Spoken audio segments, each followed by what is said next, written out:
All aboard MBR.org, the place to get all your high school and amateur sports news and information. MBR.org is in high gear with Maine high school winter sports. Go to MBR.org to chat about your favorite team. Find the latest articles, travel news, and cancellations. Or visit their all-new and very popular team pages. MBR.org has everything you want to know about high school and amateur sports in Maine. Coming in February, all the high school tournament action at your fingertips 24/7. It's high school sports heaven. All aboard MBR.org. Falmouth Orthopedic Center, Central Maine Orthopedics, OA Centers for Orthopedics,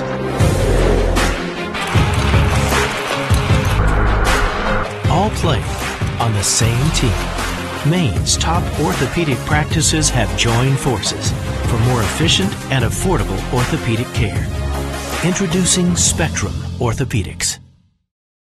Our goal here at Maine Athletic Fundraising is to raise your program or group the most amount of money possible in the shortest amount of time, hassle-free.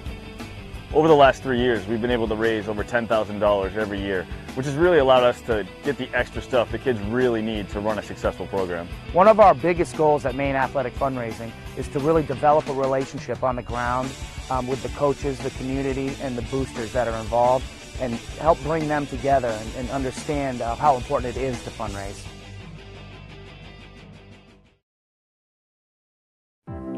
Lori Reno, owner of Bella Fiore in Auburn, would like to wish the Red Eddies and Blue Devils good luck tonight. With the holiday season right around the corner, shop local. Stop by locally owned Bella Fiore for an amazing selection of unique clothing, accessories, and gifts with a focus on Maine artisans. Bella Fiore, 250 Center Street in Auburn. Find Bella Fiore on Facebook.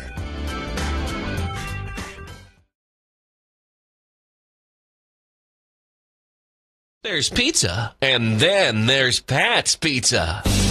All their pizzas start off with Pat's famous sauce that has won over pizza lovers from all over Maine.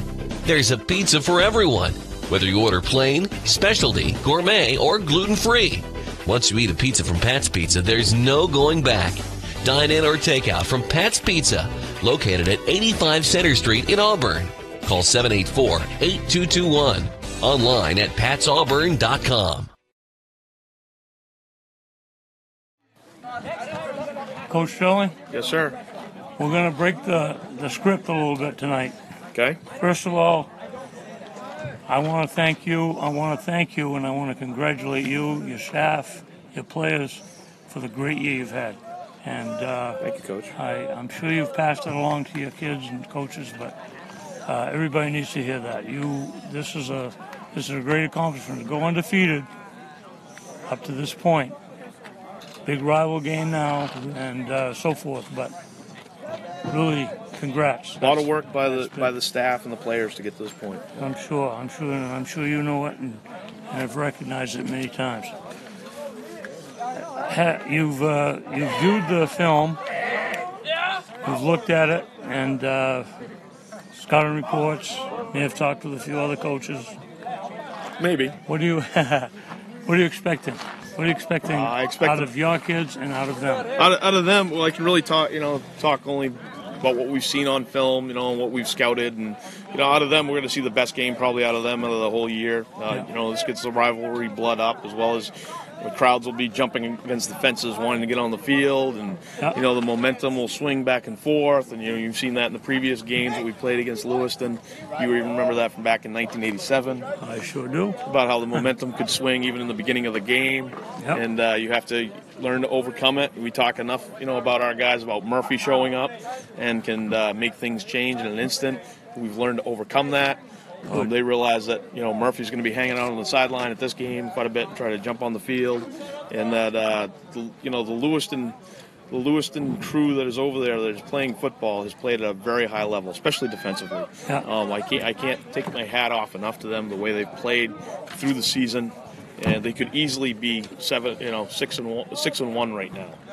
A couple breaks here and there, and they've got great kids. Their program has developed extremely well this year. And our guys, we know what we have to do our job. We have to get back to our basics and do our job. You certainly have been doing it, and Dave Wing and I have seen both you and Lewiston play several times, And based on, again, I'm going to go off the script here, based on your film study and so forth, what do you think the thought pattern was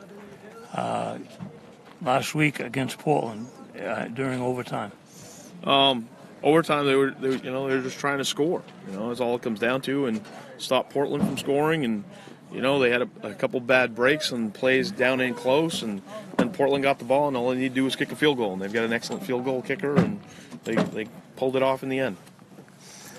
Okay. Do you have any injuries that you want to tell us about? We're trying to get healthy right now.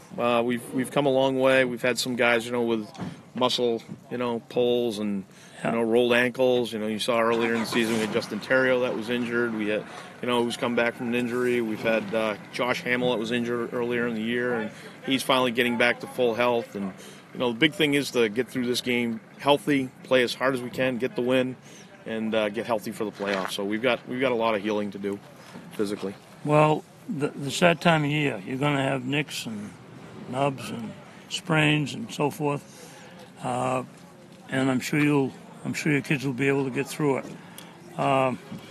What do you expect from them against you? Oh, I expect them. They want to throw the football. They like to run their spread formation. They like their inside zone run game.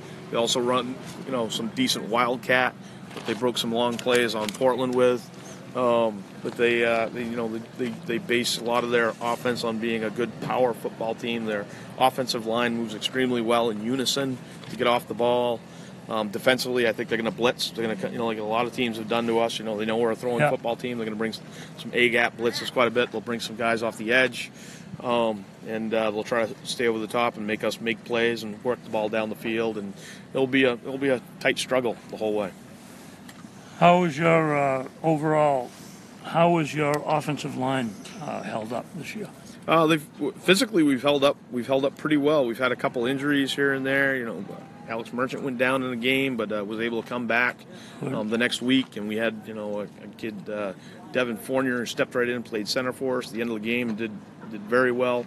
We had Kevin LaChance got dinged up in the last game. Devin Fournier again stepped into a crucial situation and played well for us. So we've had really good development with our offensive line. You guys have seen every game we line up, we're smaller. Yeah. We're not bigger, we're not faster, we're smaller, and we just got to execute. And some of the guys, we've got a kid, Dawson Tracy, that was a tight end who's now playing tackle for us. We got Gunnar Winslow, who's a sophomore and really worked more at hockey than he did during the summer with the football team. And and Kevin LaChance is a stalwart junior who's come back and played well. But we've had to really work hard with those guys through the season. And again, I talk about Jeff Legou, our offensive line coach, and the work that he put in the off season to have guys that could step right in, as well as educating guys. He's done a great job. Anybody else that you want to point out specifically? Well, I could go right through our entire lineup. Yeah, I could start with Grant Hartley. His level of play is getting him very good look by colleges, and I said to Grant earlier in the week about how that was probably his best managed game he's had in his high school career, because he really understood the concept of push people off of his eyes and then run the ball down the field.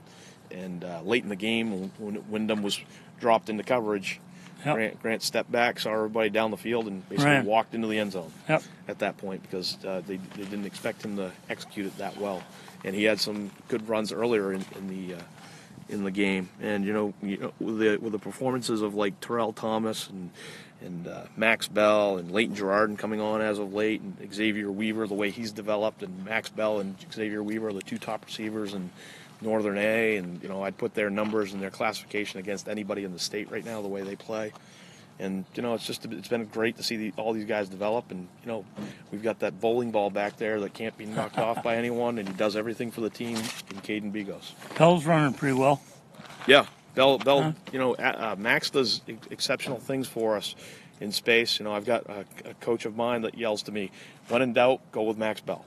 And Max we trust, and it's been nice to put Max back there, and because he's got the ultimate team player in Caden Bigos. Bigos will lay the heaviest block to get him open. So it's good to see all those guys develop together. Play together.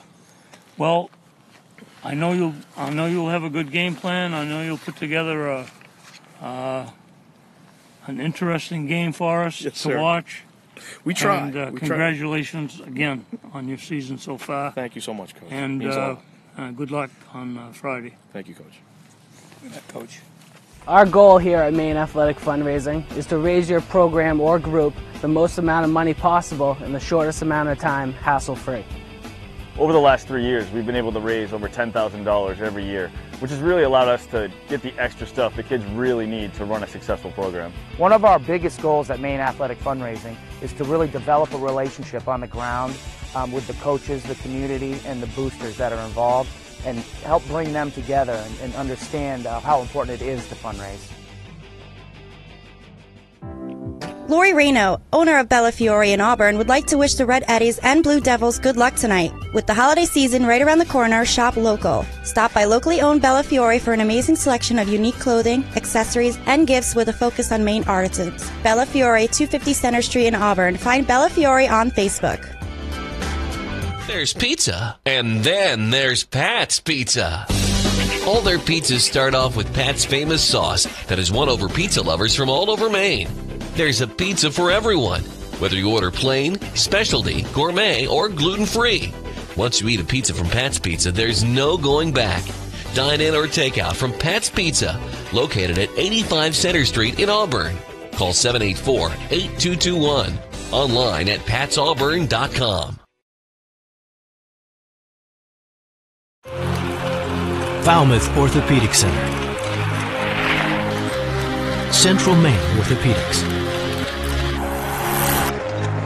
OA Centers for Orthopedics.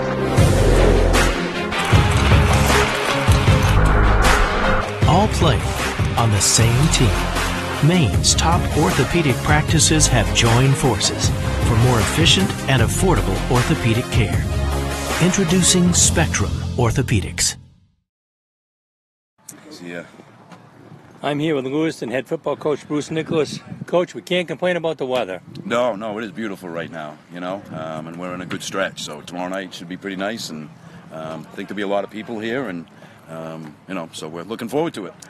Well, it's been a while since Lewiston Auburn's had a game of this magnitude, really, with both of you being in the playoffs and a lot at stake. Yeah, This is the way it's supposed to be. And with them being undefeated, us playing here at Bates, it's we're in the playoffs, like you said. There's a lot of talk around the two towns of coming to the game, and this is the first game I've been to for a while. And since I've been to Lewiston, it's the biggest one, in the rivalry. That means, more than just who wins this game is bragging rights for the year. Yeah, that's right. That's a given. Right. So what's different, Coach, about a rivalry week compared to every other week?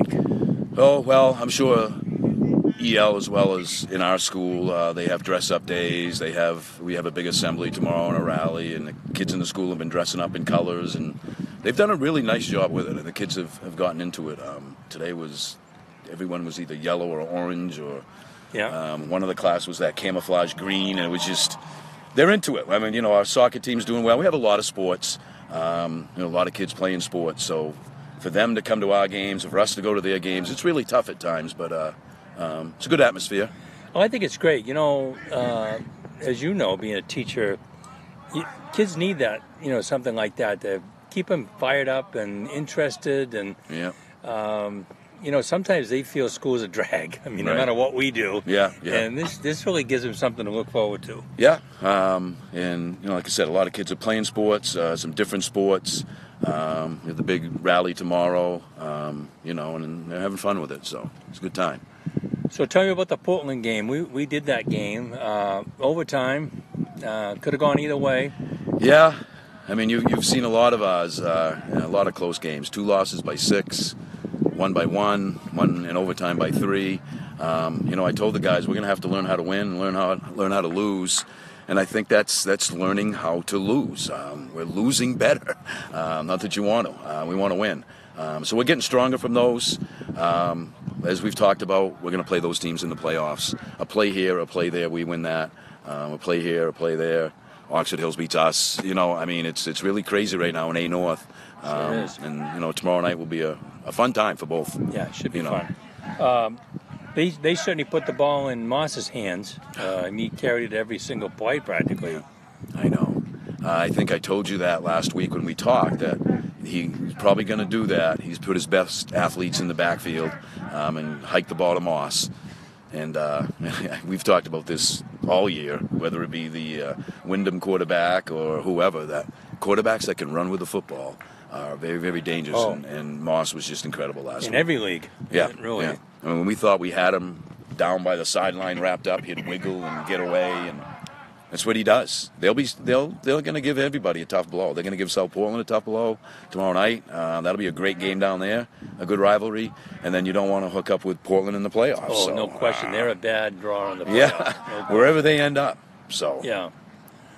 Can they move up? They would get some points from being South Portland. Can they move any higher than they are? They can. Ironically, we can. If we win, we get the number 2 seed, and we get to stay home and host a playoff game. If we lose, whoever wins Cheverus Oxford Hills is going to get 3. Someone has to win their game. They're playing each other, and they'll move ahead of us. And we could drop as low as 6. Wow. If Cheverus beat Oxford Hills, Portland beat South Portland, then they would inch ahead of it. They would have the tiebreaker. Portland has the tiebreaker over us. So who knows where we're going to end up. But again, you've played all these teams, so you know them all. And home, I mean, Bates is our home here. It's been great, but we play the same, I think, on the road. There's been no difference. Sometimes these guys play a little nervous at home. You know, they're still at that stage where you're learning how to win. You wonder, and you play a little nervous at home, and you play tight. Mm-hmm. On the road, we've been a little bit looser. Sure. So I don't think it'll matter. I'd love to be right here, though, in 2 weeks. Sure. Right Absolutely. Here. So, yeah. So tell me about Edward Goodall. We've done about the same. 4 your games, 4 of their games, whatever. Yeah. What can you tell me about him? Well, I mean, their kids know ours and vice versa. So unlike almost any game that we play, I mean, we know what's on the other side. They know what we do. Obviously, they have Grant. He's a great quarterback. He has a strong arm. Has good receivers. So he can hit one big at any time. But they'll hit the short stuff and nitpick you, to get there. Coach does a good job with that. Bagos is a hard runner. He's up in the top of the league in rushing. He's hard to bring down. Strong, low to the ground. And, if they can get him going, he just keeps giving the ball to him. I think there was one game that Grant only completed like 3 or 4 passes. Oh, yeah. I can't remember who it was against, but if you don't stop their running game, then he'll pound Bagos. And then they have Max Bell. Yeah. Max, to me, he's kind of a wild card, he's been scaring me for years. And I thought, geez, haven't you graduated yet? And here he is again. Punt return, kick return. They'll hike it to him. It wouldn't surprise me if they went Wildcat and hiked it to him. Yep. He is so dangerous. He's fast, and so they have some weapons. They score some points. They're going to score points. We have to score some points tomorrow night, too. What are you expecting from them defensively? What they always do. They're in a 4-3, but they love to stunt their back. As Max Bell again is going to go. It's Terrio or another kid on the inside. They're going to send him. I think you were down at the Cheverus game there. I was behind you, and they beat Cheverus that day. Cheverus got 2 touchdowns early and never scored again. Yeah. And so they can play defense at times, and they love to use their speed. They're really fast. 2 of the games that I've seen, they've managed the clock very well. Yeah. They've come right at the end and scored late and to win the game. So that's another factor. And that's when a guy like Grant, sure. my dad's a coach, and he's been the starter there almost since his freshman year. He started some. He's going to stay calm and cool, and he knows that we'll win this at the end. We'll make a play here, and I'll hit you. I'll hit CJ last year, and I'll hit Tyler Blanchard last. Now it's just a new set of guys. He's good quarterback. Right. And they use him for other things. He's a blocker. He runs the ball. He's a good all-around quarterback. Yeah. Injuries, Coach? Anybody that's going to be? Geez, every week you ask, and I cross my fingers every time you ask, but we're healthy. Now this will be the game of the week. I don't know if you knew that. It'll be video streamed, and people will be able to watch it. And right. So kind of exciting. Yeah. It's nice to have this be the big game of the week, and right. I'm thinking it's going to live up to its billing. I really am. I think there'll be a lot of people here. There'll be a lot of excitement, and both teams are moving on to the playoffs, and they have the #1 seed locked. Yes. So, they're going to play like a #1 team and play confident. They've got nothing to lose, really nothing to gain. They just got to play football, except, it's just a rival game. And, so hopefully it's just going to be some fun. One of the things that we noticed in covering the team, I hadn't really noticed it before, how many years now has the game been at Lewiston every year? Because, well, it was last year. Yeah, but I think the year before, too, because we did both those games, and I was thinking, wow, how come it's at Lewiston again? Yeah. It hasn't been at EL since we started doing these games. Right. Well, you know how it's 2-year schedule. Every year it's 2-year schedule, too. And I think so it wasn't something you guys decided that it's No, always I think to fit the crossovers and the home and away, that had to happen. To some teams, you're just going to have to play the same team, either home, like EL. Yeah, they're here again. I think just to make everybody happy. And back in the old days, how long ago that was, when we had a rival game like that, whether we played them home or away, we split the gate. Yeah. They had their expenses, and then we divided up the gate so that it really didn't make much difference whether it was your place or away. Right. So do they still do that? I think they do. Because here at Bates, the first couple games they didn't charge, and then I think they decided that, Oh, really? I didn't realize that they started to charge. I think they did the last game. I'm not sure. And so, will they split it? Sure. I don't know. There you go. Yeah. There should be a good amount of people here. I think it's going to be fun. Yeah. Haley and I have Morse at Levitt, which is another really good game. 2 6-1 teams. And, and playoff standing at stake. So should be a fun some weekend. big games this weekend across the state, and a great weekend. And it looks like the weather's going to be nice. Locally, Oak Hill, Lisbon. That's another good rival game. So, well, Coach, good luck. All right, we'll see you in the playoffs. Okay, I won't see you this week, but I'll see you in the playoffs. All right, thanks. Take care. You too. Talking about the Auburn Lewiston YMCA with Brittany Chick-Rennie. Brittany, what's going on over at the Y? We have a lot of exciting things happening at the Y. Our registrations for Youth Swim, that's all open. Everybody can jump on that, sign their kids up for swim lessons, build their water skills. And then we have our basketball registrations open right now until November 1st for grades pre-K through 6. For more information or to sign your child up, go to alymca.org. The Auburn Lewiston YMCA is proud to support local high school athletics. Our goal here at Maine Athletic Fundraising is to raise your program or group the most amount of money possible in the shortest amount of time, hassle-free.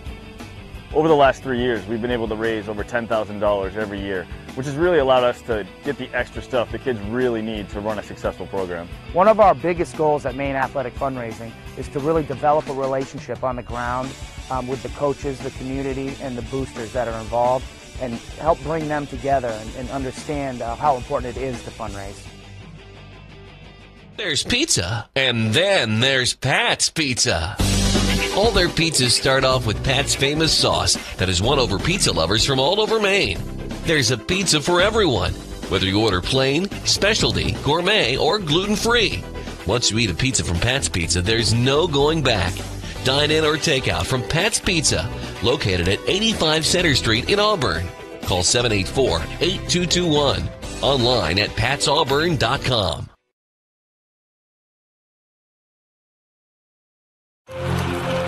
Falmouth Orthopedic Center, Central Maine Orthopedics, OA Centers for Orthopedics,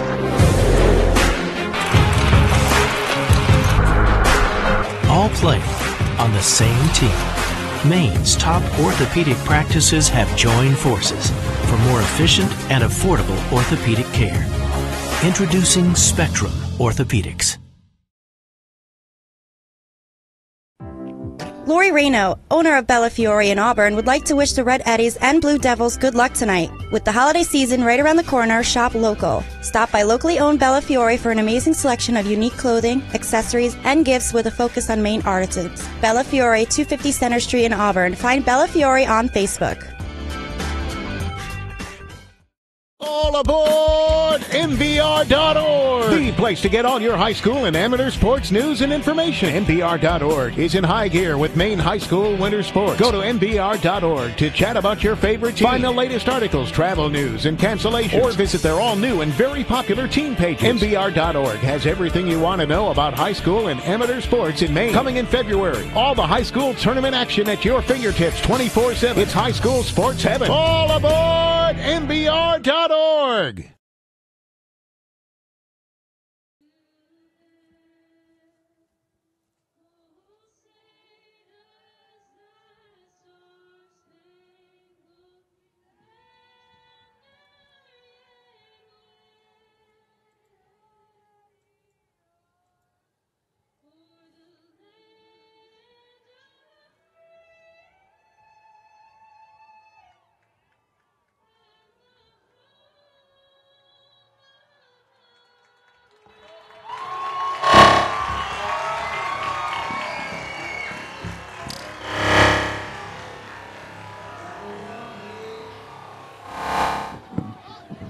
And with that, I'd say we're underway here at Garcelon Field. It's Lewiston. It's Edward Little. It's the Battle of the Bridge. Unlike you've ever seen it before, Steve Flynn. 175th Battle of the Bridge, Matty. Lewiston leads all time. They have, I believe it was 92 wins out of 72. I've got the stat right here. 92 wins, 70 losses for Edward Little. 12 ties they've had in the 175. Wow. It's quite a bit. So interesting. I mean, I think the field really sets the tone in terms of how both of these teams. There we go. All right. Get that out of there. A little bit of feedback there. This place is packed. Packed. Absolutely. So much jam-packed. sound. So much sound. Absolutely jam-packed. We'll get it right. Yeah, we actually got the door closed this time. This is pretty exciting. Okay. We're good. I think we're all right. There. And we're safe. In we are. Yeah, if you're on the way to the game, go ahead and park in Auburn, get an Uber. Yeah. Because you're not going to find anywhere to park anywhere close around You are here. not going to find a place to sit. Nope. Standing room only at this point, and do not stand in front of anybody else. Please don't. Please don't. Is really what we're telling you here. Captains are out onto the field getting things done. This is a big game in a couple of different scenarios. Edward Little has pretty much claimed the #1 spot, so they're going to have a week off next week. But Lewiston, if they win tonight, not only do they get a heaping bunch of heels, that would probably pop them up into the 2 seed, actually, according to the mathematician. That's right, and that means, well, they would host the game right here. They'd be right back here next week hosting a game. There's still an opportunity for them to host the game, depending on what happens in that Oxford Hills Chevrolet game. Right, which is another interesting one. Wyndham probably going to beat Bangor, so you're going to have to leapfrog them with a big victory to get things going. So, teams, captains meeting on the field with the officials. On the radio side of things, it's the CMCC Hammond Lumber Game of the Week on Maine's Big Z 105.5 and AM at 1240, online at mainsbigz.com. The video stream can be found at mbr.org, MBR Sport on YouTube. Subscribe there, and you'll be notified when we go live. We're here in the Spectrum Healthcare Partners broadcast booth. It's like Edward Little has won the toss and elected to receive. Interesting. Steve. No defer. A lot of folks don't do that. Okay. Well, they feel confident with their offense. I'll tell you what, Grant Hartley looked good last week, 3 touchdowns, 2 of them throwing, 1 of them rushing, really commanded that offensive unit against a Wyndham team that was down a little bit. But I think he really established himself in terms of game management, clock management. Coach Sterling happy to give him the football, given the fact that the Edward Little Red Eddies have only given up 67 points this year. That leads Class A North by a wide margin, by almost 40 points. The next closest team is Lewiston. They've given up 104 points. So, and on the other end, Edward Little scoring on average just over 27 points a game. They're a team that can put up points, and they're a team that can stop you from scoring points. That becomes a difficult equation to try to navigate. Listen to that. That student section on the Edward Little side, packed. They are fired up. Fired up indeed. 6:59 p.m. Edward Little will receive it. They are going right to left across your radio dial. And the all-whites with the red/maroon numbers Lewiston in the full blue with the white numbers. So what colors would you say the Bates B are at the midfield for our video watchers? And I'm going to tell you there's an answer to that. It would be garnet and black. It would not be maroon and black. I was going to say garnet. I was going to say garnet. Trick question. The problem was I was going to say garnet and, like, my head wanted to say garnet and gold. Well, when in reality I knew it was garnet and black. So that's why the stalling, you know. I believe that was their official colors at one point, garnet and gold. Jaheim Whiting will be kicking it off for the Blue Devils. Back deep for the Eddies will be Max Bell. And Robert Tremaine, by the looks of things? Looks like it is Bobby Tremaine. All right. This place is fired up. If you need help getting through the rest of your week, these people are here to help you through it. Kick is away from the 40, and we are underway. It's going to be fielded by Eric Robinson up at the 25-yard line. He's going to bounce up to the 32-yard line and get stood up there. That is where the Edward Little Red Eddies will take over, led by quarterback Grant Hartley, the 6'3", 220-pound senior quarterback. Completing 55% of his passes. I'll tell you, he's a guy that can throw it long. He can throw it short. He'll come out in shotgun with a lot of 4 or 5 wide sets. They do use some play action, and I'll tell you what, he's very dangerous in that read option. So he's a guy that you got to keep an eye on.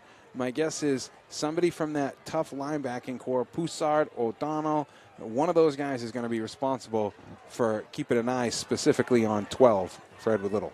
Bigos is going to be the deep back in the pistol as Hartley stands right in front of him. Handoff Bigos off the left side. He's going to find some running room out past the 35, out to the 37, to the 38.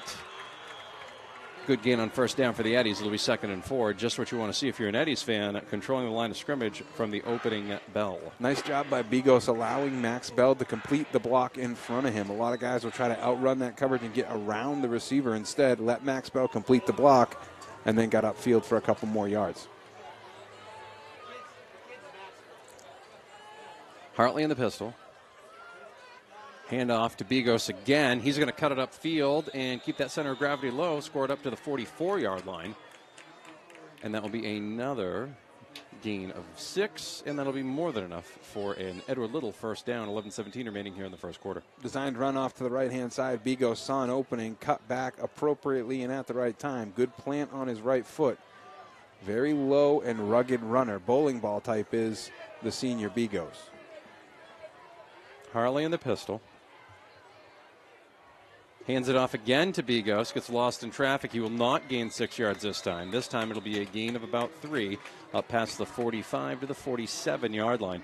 2nd and 7 for the Devils. Looking to get into Lewiston territory at their own 47-yard line. I'll tell you, this is an interesting offensive strategy here. Just kind of, we're expecting a lot of passing with the leading passer in the conference, but here they come out, 3 rushes right in a row. That's going to make that defensive unit tighten up a little bit. You'll see those linebackers hug the line of scrimmage. Watch the play action here. Weaver and Terrell Thomas are deep threats. Back to pass is Hartley. He's under pressure, and he's going to go down. Garrett Poussard knifed in there and took Hartley down. Good job going at the legs as well. Good clean tackle, and it's going to be 3rd and long for the Eddies. A couple of the big guys up front, Keegan Voss and Isaiah Teague, did a nice job controlling those A and B gaps at the line of scrimmage. That freed up a lane and allowed Poussard to squirt into the backfield and wrap up Hartley. Be 3rd and long for the Eddies. One of the few teams, I think, that is actually equipped to be able to do this. Yeah, no doubt. No doubt. They've got the play.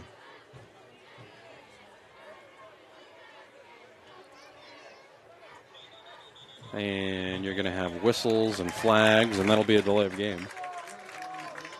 First penalty of the game with 9:33 remaining in the first quarter. If you had that on your bingo card, fill that in, please. First penalty, 9:33. Cannot have it. Those are the kind of things that you can't have. We better get the timeout tracker up and going. Better get the the old timeout tracker. We got to get that sponsor for the playoffs, right? We should. I mean, we have to at this point. Hartley back to pass, looking, has a man up in the air, incomplete. Xavier Weaver was out there.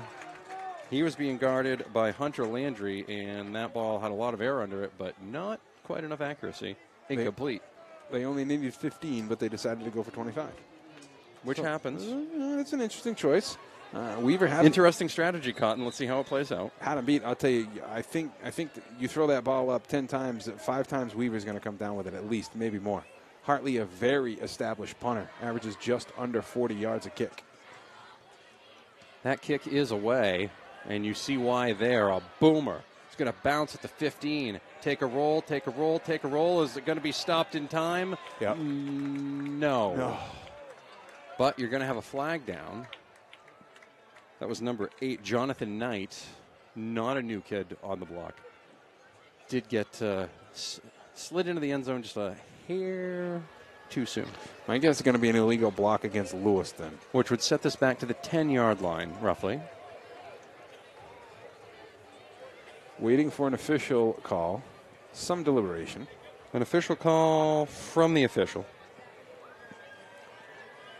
I want to thank all of our sponsors for this game who've been on all year. Also want to thank our video sponsors, the Auburn Lewiston YMCA, Bellafiore, and Pat's Pizza of Auburn.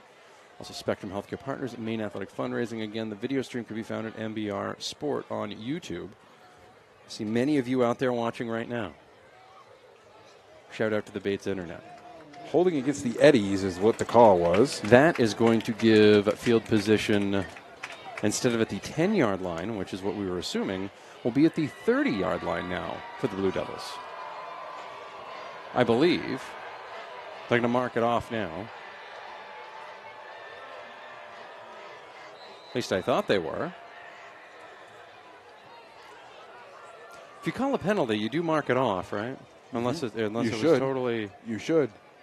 Okay. You should. All right. I didn't see that it was declined. Excellent. Pace of game.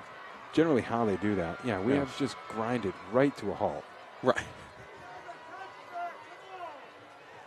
Somebody put a rock right in the gears. Right. Somebody has made the decision. Coach Sterling wants clarification. Right. There's going to be some clarification needed. Now we're going to move it back to 10 yards.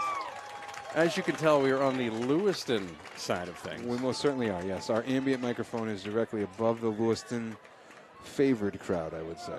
And by the way, I do have that down about halfway. It's not nearly as high as ours. However, you're going to hear them because they're a little louder. We've eviscerated any cowbells within at least 10 feet. Apparently, there's a 15-yard penalty. They're going to move them out to the 35-yard line. First down for the Blue Devils. That is going to be a handoff. Poussard's going to keep his legs running and churning out to the 39-yard line. That'll be a gain of 4, and it'll be 2nd and 6. Poussard listed at 6'2", 200 pounds. I'll tell you, he's every bit of that 200 pounds, too. And for a tailback at this level, he's one of the bigger guys out there. Carries his speed well to the line of scrimmage. Not a guy that gets met and brought down right away. He's always falling forward a couple of yards. And then they got the speedy Landry back there, too. Hunter Landry is back there right now, along with Noah Adamson, who's flanked to the left of Tanner Cortez, the quarterback who's in the pistol. He's going to hand it off to Landry, and he is not going to get anything. He's going to get stood up there by Latrell Thomas. And it'll be 3rd and 6 with 8:28 remaining in the first quarter, no score. Gang tackling that time by the Eddies. Thomas able to wrap him up, help with Kaiser and Bell coming in behind.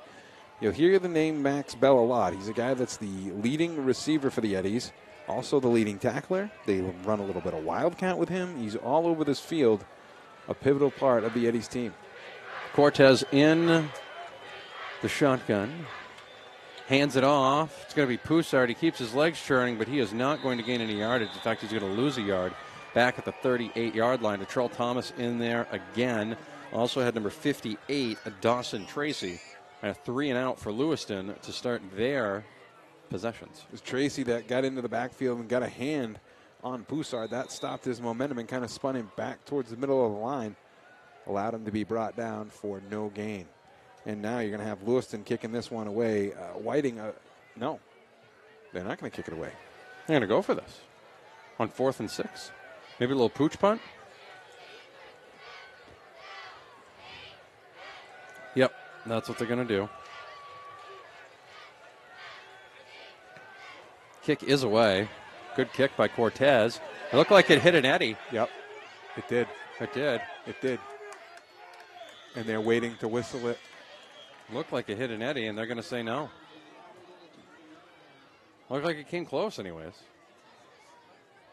Touch your shoulder on the way down is what it looked like. But wow. Okay. No call.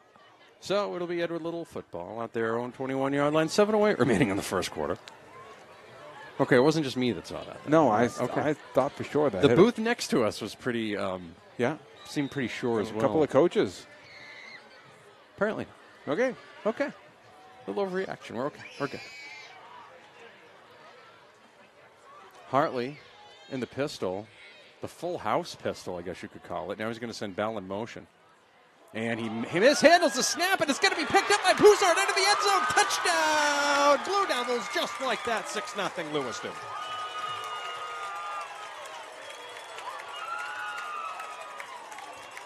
Garrett Hartley couldn't handle the snap, and Garrett Poussard was able to pick it up and run it into the end zone for 6. We've heard Coach Haley and Coach Wing talk about the shortest pass in football, that center quarterback exchange.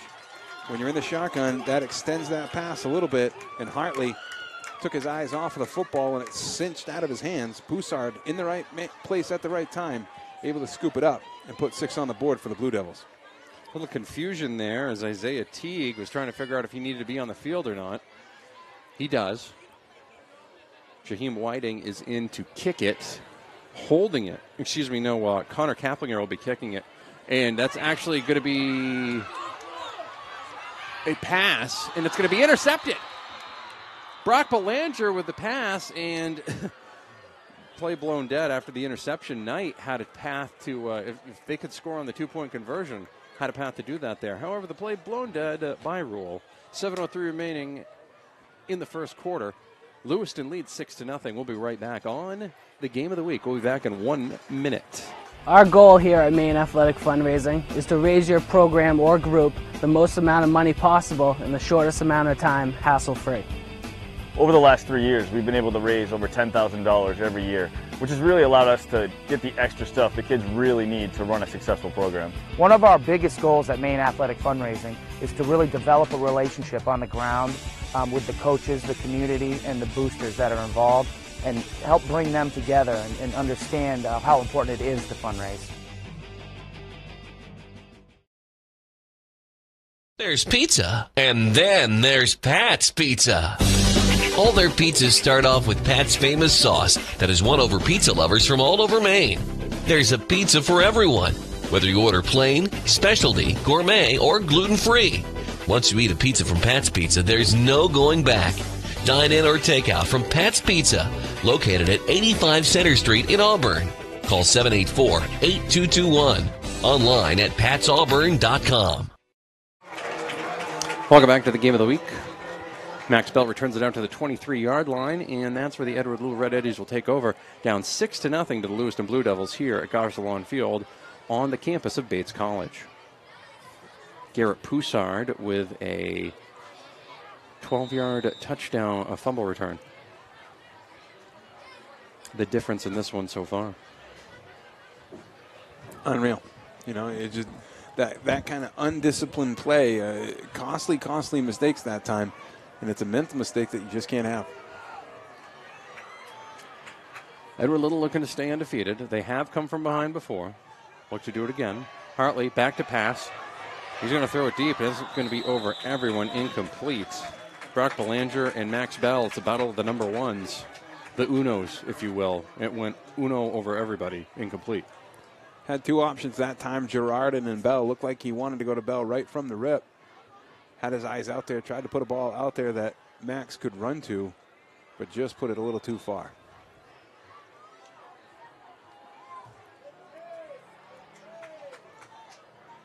Hartley in the shotgun. 3 receivers to the near side left. Thomas is flanked out to the left. They're going to hand it off to Bigos, which is where they had a lot of success on their first drive. He gets up about 5 yards to the 29-yard line. That'll make it 3rd and 5. Clock running here in the first quarter. Lewiston 6, Edward Little nothing. Tell you right now, you got to think that Bigos is the hot hand. Right now, Lewiston has not done much to stop him at all. He's been able to pick up 4 or 5 yards every time he's had his hands on the football. Pitch. Bigos off the right side. He's going to find some running room up to the 30. Turns it upfield, and he's going to be right at the chains. We'll see if they mark it short or not. Just short, it looks like. Looks like he is going to be about a yard shy. They're not going to have to move it, though. They're right by the chain, so they're not going to have to go across the field for this, which is good news. We hope. 6:19 remaining in the first quarter. 6-0 Lewiston with the lead. If you're listening on the radio, you're on 105.5 AM at 1240, Maine's Big Z. You can listen online at mainsbigz.com or on the TuneIn radio app. On the video stream side of things, it's the Spectrum Healthcare from the Spectrum Healthcare Partners Studios on MBR.org. Of course, MBR Sport on YouTube. Get notified when we go live. 4th and short. Hartley will be back to punt. Lewiston's defense coming up big here in the first half. Hartley back. Kick is away. It's a low-line drive. And that's going to take another Edward Little roll inside the 10 and down to about the 9. Lewiston will take over at the 9-yard line. 6:08 remaining in the first quarter, up 6-0. Well, I'll tell you what, Coach Nicholas got to be happy playing with a 6-point lead here. Team's got the football and didn't find too much offensively, but they've got a few things that they can work out. I'm expecting that they try a little bit more passing. They like those spread formations, some short passes, maybe get some of these speed guys out in an open space. No one guy is the big offensive threat for Lewiston. Landry and Poussard combined for just over 150 carries and almost 1,000 yards exactly, so it's definitely work by committee. We'll see if he spreads the wealth here on this second drive. 1st and 10, Cortez. And the pistol sends a man in motion. That's going to be handed off instead. That'll be Poussard. He'll get up past the 10 to about the 11, gain of 2, 2nd and 8. A little bit of misdirection that time, sending Belanger in motion. Belanger very speedy on the outside. And the receiver over to get the play call back into, he'll be the quarterback. He's the signal caller here.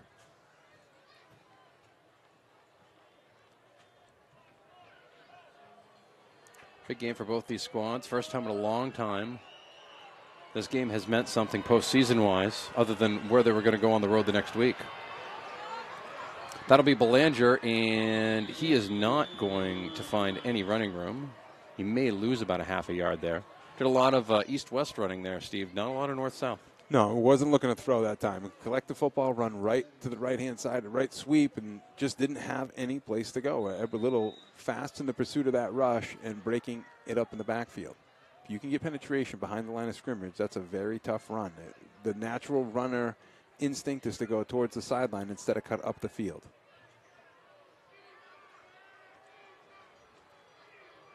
Belanger in the shotgun.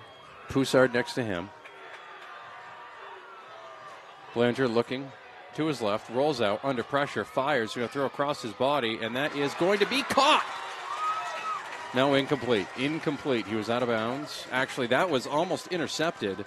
Eric Robinson thought he made the play, or had hoped he made the play, but the official called him out of bounds. The Edward Little sideline tried to buy the call, could not get it. Rolling out to his left-hand side was Belanger. That's a very tough throw to make, even just drifting out to your left-hand side, let alone running at full speed. Still able to get a good ball down the football field. But this will be a punting down here. I believe Cortez is in the punt here for the Blue Devils. 5:16 remaining in the first quarter. 6-0. Lewiston with the lead, courtesy of a Garrett Poussard fumble return for touchdown. Cortez back at his own goal line. Snap is clean, which is really important. And the punt is blocked. The punt is blocked, and it's going to be not recovered in time. Latrell Thomas could not get a hold of it, slid out of bounds. It will be a safety. Bobby Tremaine. 6-2. Bobby Tremaine was the guy who got his hand in on the football, jumped inside. Officials still talking it over, Matty. No official ruling here. We're waiting for the white hat to let us know. They're trying to call it a touchback, but I don't think they can. No. He never had possession of it. It's a safety as far as I'm concerned. It's a safety. It's a safety. Officials discussing it here. Of course, I don't know, was there a pylon involved? Because, you know, that was a thing in the big leagues this week. That's right. Oh, boy. 5:08 remaining in the first quarter, 6-0 Lewiston. For the moment, we're waiting on a call now. You hate to see moments like this. Just kind of interrupt the flow of the play.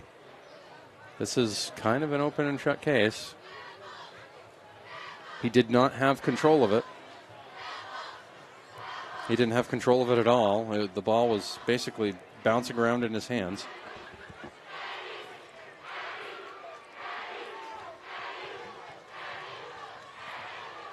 Dave Sterling is on the field waiting for a... Oh, he's not answer. waiting. He's out there expecting nothing other than a safety call here. And we're going to get an explanation of both coaches simultaneously. He did not have possession.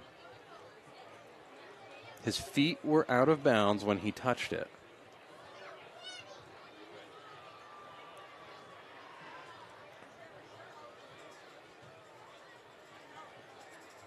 I'm going to just go ahead and assume that Coach Sterling is not unimpressed with the answer. They're calling this a touchback just based on the way this conversation is going. They're calling this a touchback based on...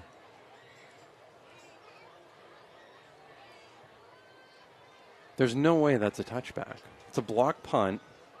If it had gone out of the end zone without being touched, it's a safety. It's either a safety or a touchdown, and it wasn't a touchdown. There's nothing else to it. That's a wrap. Yeah. I'm not, this isn't Gillette's you make the call, but... What is... They're obviously not sure on what call to make. Safety. It is now a safety. The longest safety call in the history of America, ladies and gentlemen, but they did get the call right. And thanks to that two-run single, the Eddies now trail Lewiston 6-2, 5:08 remaining in the first quarter. Wow. Okay. So, Lewiston will kick the ball away to Edward Little. Yes, they get a free kick. Now remember, the free kick is a live ball if it is not fielded by the other team. So remember that. Always good to know. Just in case.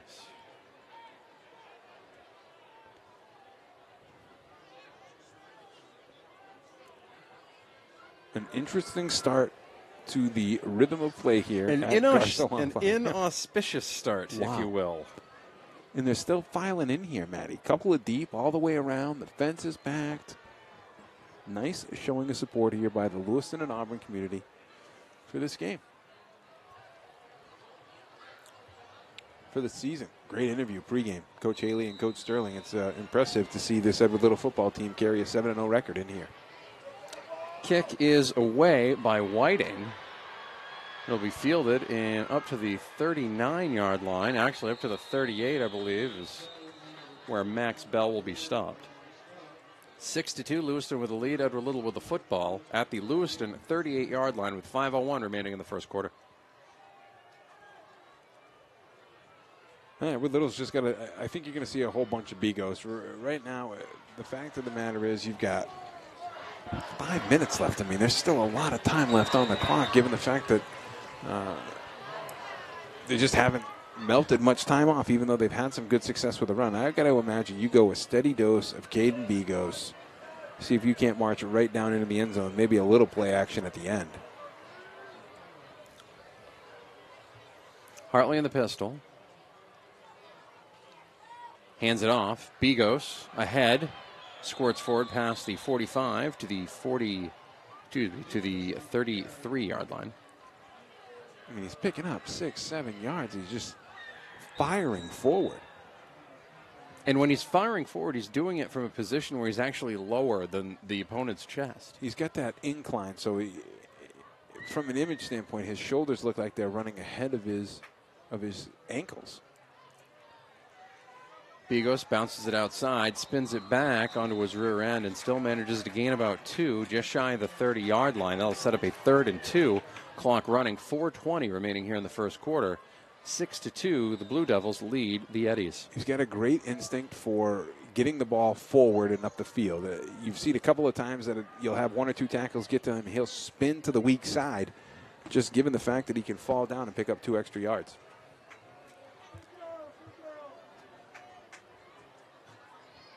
Hartley He's going to run it himself, runs off the left side. He's going to cut up ahead and get more than enough for the first down, up to the 27-yard line. Stops the clock at 3:51 remaining here in the first quarter. Good tough run there by Hartley, who got a lot of yards rushing last week. Third leading rusher on this football team. He's a guy that gets a lot of attention for the pass, but a very, very athletic quarterback. And if you're respecting the pass, Coach Sterling worked with him over the last few weeks in terms of looking off defense. And last week, big play that he broke for a big run at the end, just looking a safety off. In the pistol, handoff, Hartley to Bigos up to the 25-yard line.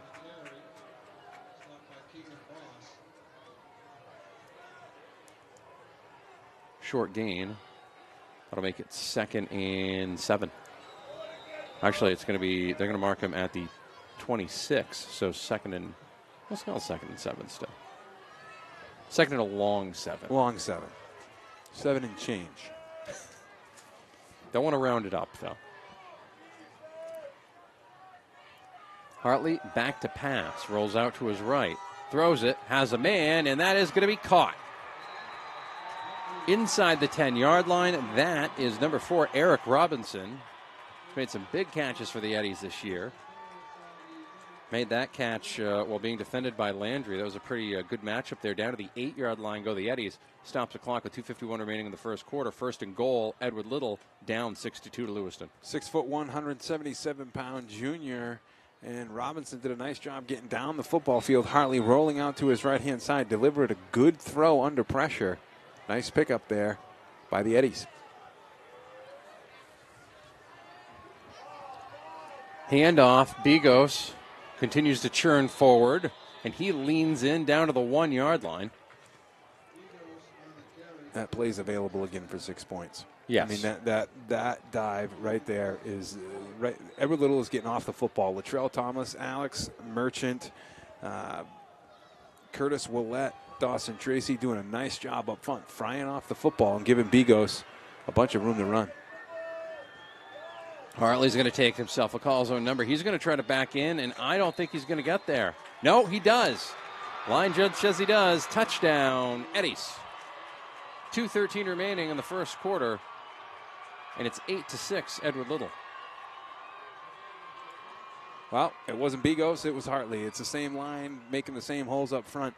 It doesn't matter which back at the skill position gets the football. It's going to be their responsibility to make use of what the line gives them. Nice push up front by the entire offensive line. And now the Eddies will try to kick the PAT. Curtis Willett will attempt the PAT. Gerard will be the holder. And we're going to have a false start. Yes. They'll restart that. Move it back 5 yards to the 10. That makes that a little bit more challenging of a point after attempt with 2:13 remaining in the first quarter. Well, that's got plenty of foot for it. Notice anything different about these goalposts, Manny? Don't they look a little bit longer than the ones we're used to seeing? They do look a little longer. Looks like it would be very difficult to kick it over the top of them. Ew. It's be about a 25-yard kick attempt. Kick is up, and the kick is no good. Wide to the left. We'll take a break. We'll be back in 30 seconds. It's the game of the week. Falmouth Orthopedic Center. Central Maine Orthopedics. OA Centers for Orthopedics.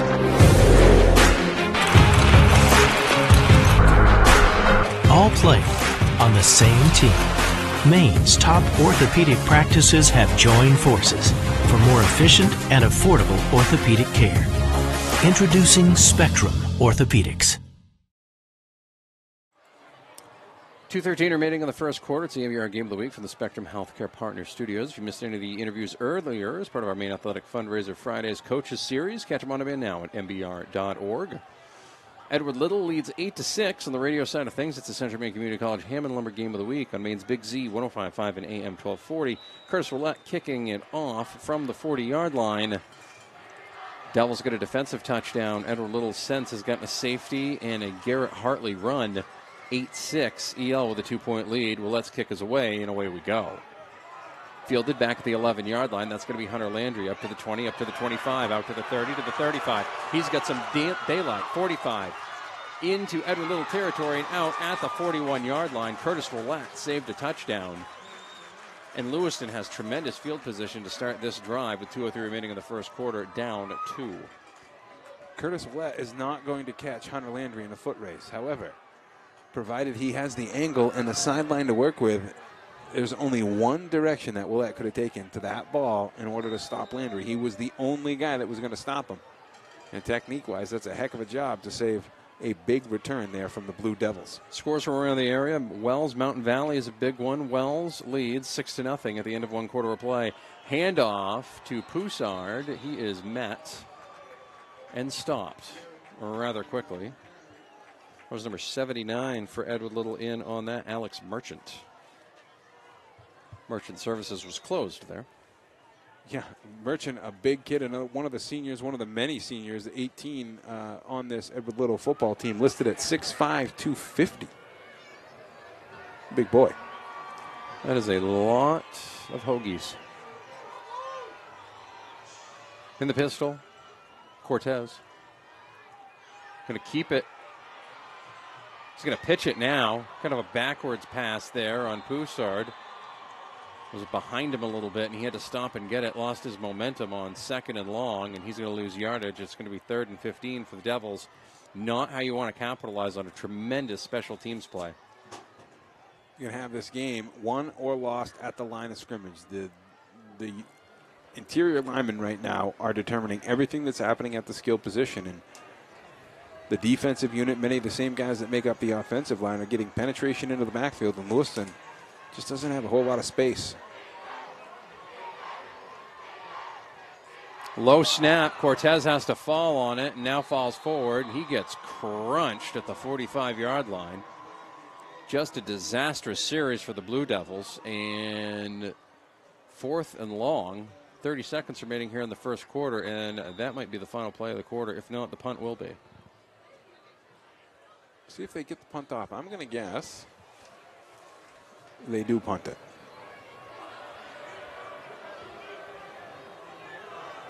Cortez is in the shotgun. Now he's going to option back. 10 seconds, 9 seconds, 8, 7. Kick is away. 6, 5, 4, 3, 2. And that will roll down at the 15-yard line and end the first quarter of play. We'll be back in 1 minute. Edward Little leads Lewiston 8-6. Here listening to the game of the week. Our goal here at Maine Athletic Fundraising is to raise your program or group the most amount of money possible in the shortest amount of time, hassle-free. Over the last 3 years, we've been able to raise over $10,000 every year, which has really allowed us to get the extra stuff the kids really need to run a successful program. One of our biggest goals at Maine Athletic Fundraising is to really develop a relationship on the ground with the coaches, the community, and the boosters that are involved, and help bring them together and understand how important it is to fundraise. Lori Reno, owner of Bella Fiore in Auburn, would like to wish the Red Eddies and Blue Devils good luck tonight. With the holiday season right around the corner, shop local. Stop by locally owned Bella Fiore for an amazing selection of unique clothing, accessories, and gifts with a focus on Maine artisans. Bella Fiore, 250 Center Street in Auburn. Find Bella Fiore on Facebook. Welcome back to the MBR Game of the Week on MBR.org. MBR Sport on YouTube from the Spectrum Healthcare Partners Studios. 8-6, Edward Little with the lead over Lewiston. On the radio side of things, it's the Spectrum Healthcare Partners CMCC Game of the Week. 105.5 AM, 1240 on your radio dial, mainsbigz.com. If you're looking for the audio stream, again, if you're looking for the video stream, just go to YouTube, MBR Sport, or go right to the front of MBR.org. Just starting the second quarter, it's Edward Little football at their own 15-yard line. Hartley is going to keep it himself. He's going to run forward for a gain of 3, 2nd and 7. Hartley, a big kid. Think about the fact that it's taken 2 or 3 of these Lewiston guys to bring down Hartley. And the fact is that might not be too much of an issue in the second quarter, but come late in the third quarter into the fourth quarter, and especially at week 8, that will grind you down. And continue to grind you down. Handoff, Bigos squirts forward out to the 23-yard line. That'll make it 3rd and 2. Very manageable 2 here for the Eddies. All kinds of options. You'll see them go to any number of their skill guys. Coach Sterling has so many different people that you cannot scheme for just 2 or 3 guys. You've got to scheme for 5 or 6 if you're going to play the Eddies. And just when you think you've got them dialed in, they'll come out in some crazy wildcat formation. Hartley, a very capable quarterback, very good decision maker. 2 receivers to the left, 1 to the right. Now he's going to send a man in motion. Handoff, Bigos up the middle, more than enough for a first down. All that motion spread out the defense. He's going to be just shy of the 30-yard line, out to the 29. More than enough for a first down. Figure you put 4 receivers out there, you're going to spread out that secondary and usually cause a linebacker to come out a little bit. That will open up the middle of the football field. And a guy like Bigos, he's having some success when there's 8 and 9 guys in the box. He's certainly going to have some success when there's only 6 or 7.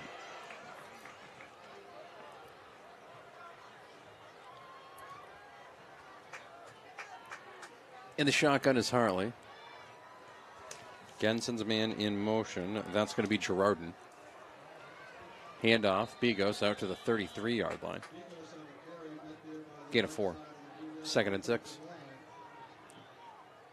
He was instructed at some point to make sure he keeps his feet moving. A directive you'll give kids is keep the knees high, keep your knees driving. Somebody's told him along the way to keep his feet moving, and I'll tell you what, he does it right up until the point that he's brought to the ground. One thing he does with that, too, you see a lot of kids that keep their feet moving, but they forget to hang on to the ball. Yeah. Not an issue with Bigos. Hartley back to pass, has a man, and it's incomplete. Pass was intended for Terrell Thomas, but was just a little off the mark. Well, good route that time. Good coverage, but Thomas had the opening to the middle of the football field. Hartley's got to see it just a little bit sooner and get rid of that ball a little bit sooner as well. Kind of jumped the throw and hurried it late. Sailed it. Chris sailed it? Chris sailed it. Okay. That's actually a verb now. We can use it. Yeah. 9:53 remaining in the first half. Edward Little leads Lewiston 8-6. They've got the football right now. It's 3rd and 5. Hartley's going to keep it himself. He's going to run it up the middle, and he's going to have enough for the first down out to the 40-yard line. Don't like to see your quarterback land on his throwing shoulder, but looks like he braced himself enough to make it okay. First down, Eddies.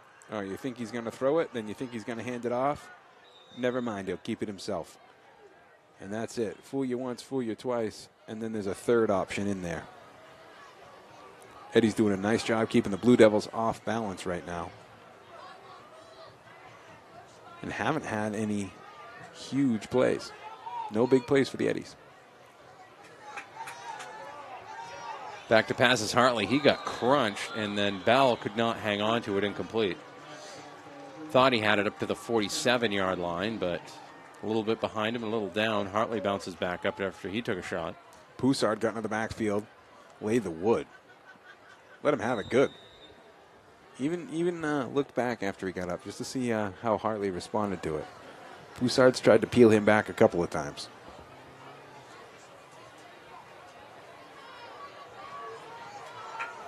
Bigos behind Hartley. Hartley standing back at the 36-yard line.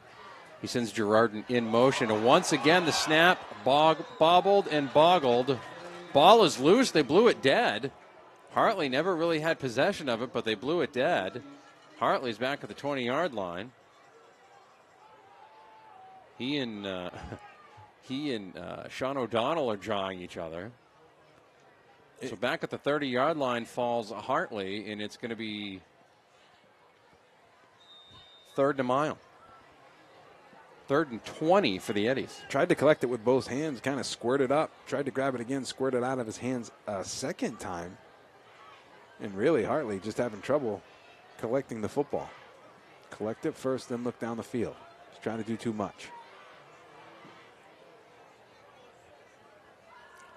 Hartley back at the 25-yard line now. 3rd and 20.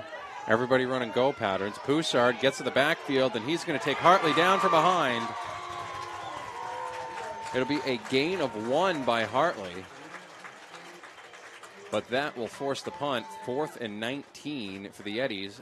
Clock still ticking. 8:15 remaining in the first half. EL leads Lewiston 8-6. Poussard might get a lot of attention for how he carries the football for the offensive unit, this Blue Devils football club. But I'll tell you what, from a linebacker's perspective, a very aggressive, very athletic linebacker, and did a nice job chasing down Hartley from behind and giving him no space to go, making him pay for carrying that ball.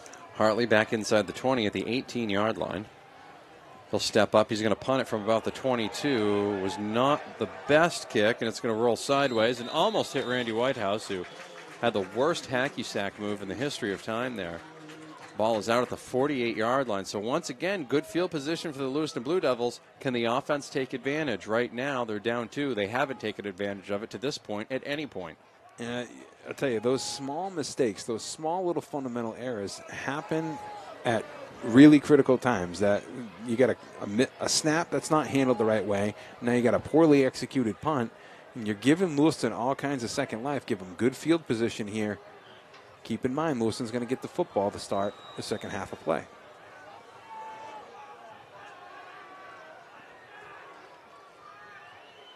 Set a man in motion. That's going to be Landry. Belanger's going to run it into Edward Little territory, keep his footing up to the 45-yard line. Gain of 7, and it will be actually gain of 6, and we'll make it 2nd and 4. Good run there. Looks like they might have something. Tell you what, Belanger has been impressive tonight in a lot of those read options. He's kept it himself for the most part, a guy that likes to run the football very quick. Not an imposing guy, so he can fall into those lanes very easily.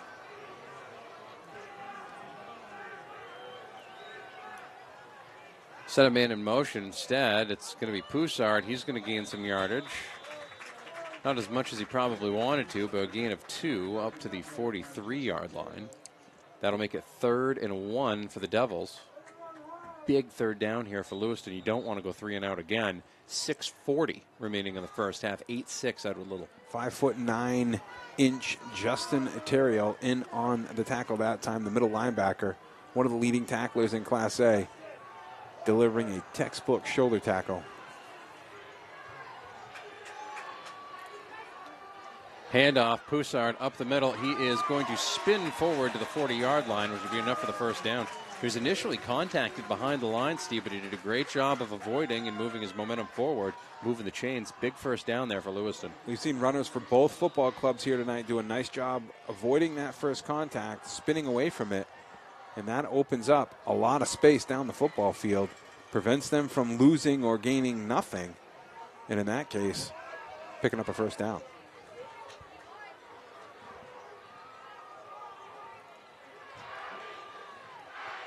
Belanger in the backfield. Again on the handoff and the crisscross applesauce there. Poussard gets it up to the 37-yard line. Terry Alton Tracy in on the tackle for the Eddies. 3 yards in a cloud of dust will get you where you need to be. This place a cloud of tire pellets. Right? Tire pellets probably. Yeah, I would say. I would say. At least. That was the one thing I never liked about being on the field after the field turf games. It was just the amount of rubber pellets coming out of your shoes. Belanger back to pass throws. It's incomplete. That was intended for number 15, Jason Willis. No relation to Bruce. But that pass died hard at his feet. Any more? I think I'm good. good. I was going to let you keep going. I mean, yippee-ki-yay. Yeah, I mean, I didn't know if you were going to go with the Fifth Element. Or, no, I figured that one was probably too much of a reach. I figured that was probably a little bit of a stretch. Probably. Always a debate on whether it's a Christmas movie, kind of like whether a hot dog's a sandwich. The debates that will never stop. Belanger back to pass. Screen pass. Poussard's going to get it. Break a tackle. Inside the 25. Keeps his footing. 15. Cuts it back again and falls down at the 10-yard line. Actually tripped over his own man and Davion Jackson, or he might have gotten into the end zone. Huge play for the Devils. They're in business in the red zone. 5:07 remaining in the first half. 1st and 10. He won every single interaction that happened, even the one with his own teammate. I'll tell you what, he carried a bunch of momentum down that football field, did Poussard. delivering the blow, ran over a couple of Eddies. Justin Terrio got the worst of that collision, and then Robinson got run over too. Robinson got run over like a reindeer, maybe? I don't know. He did.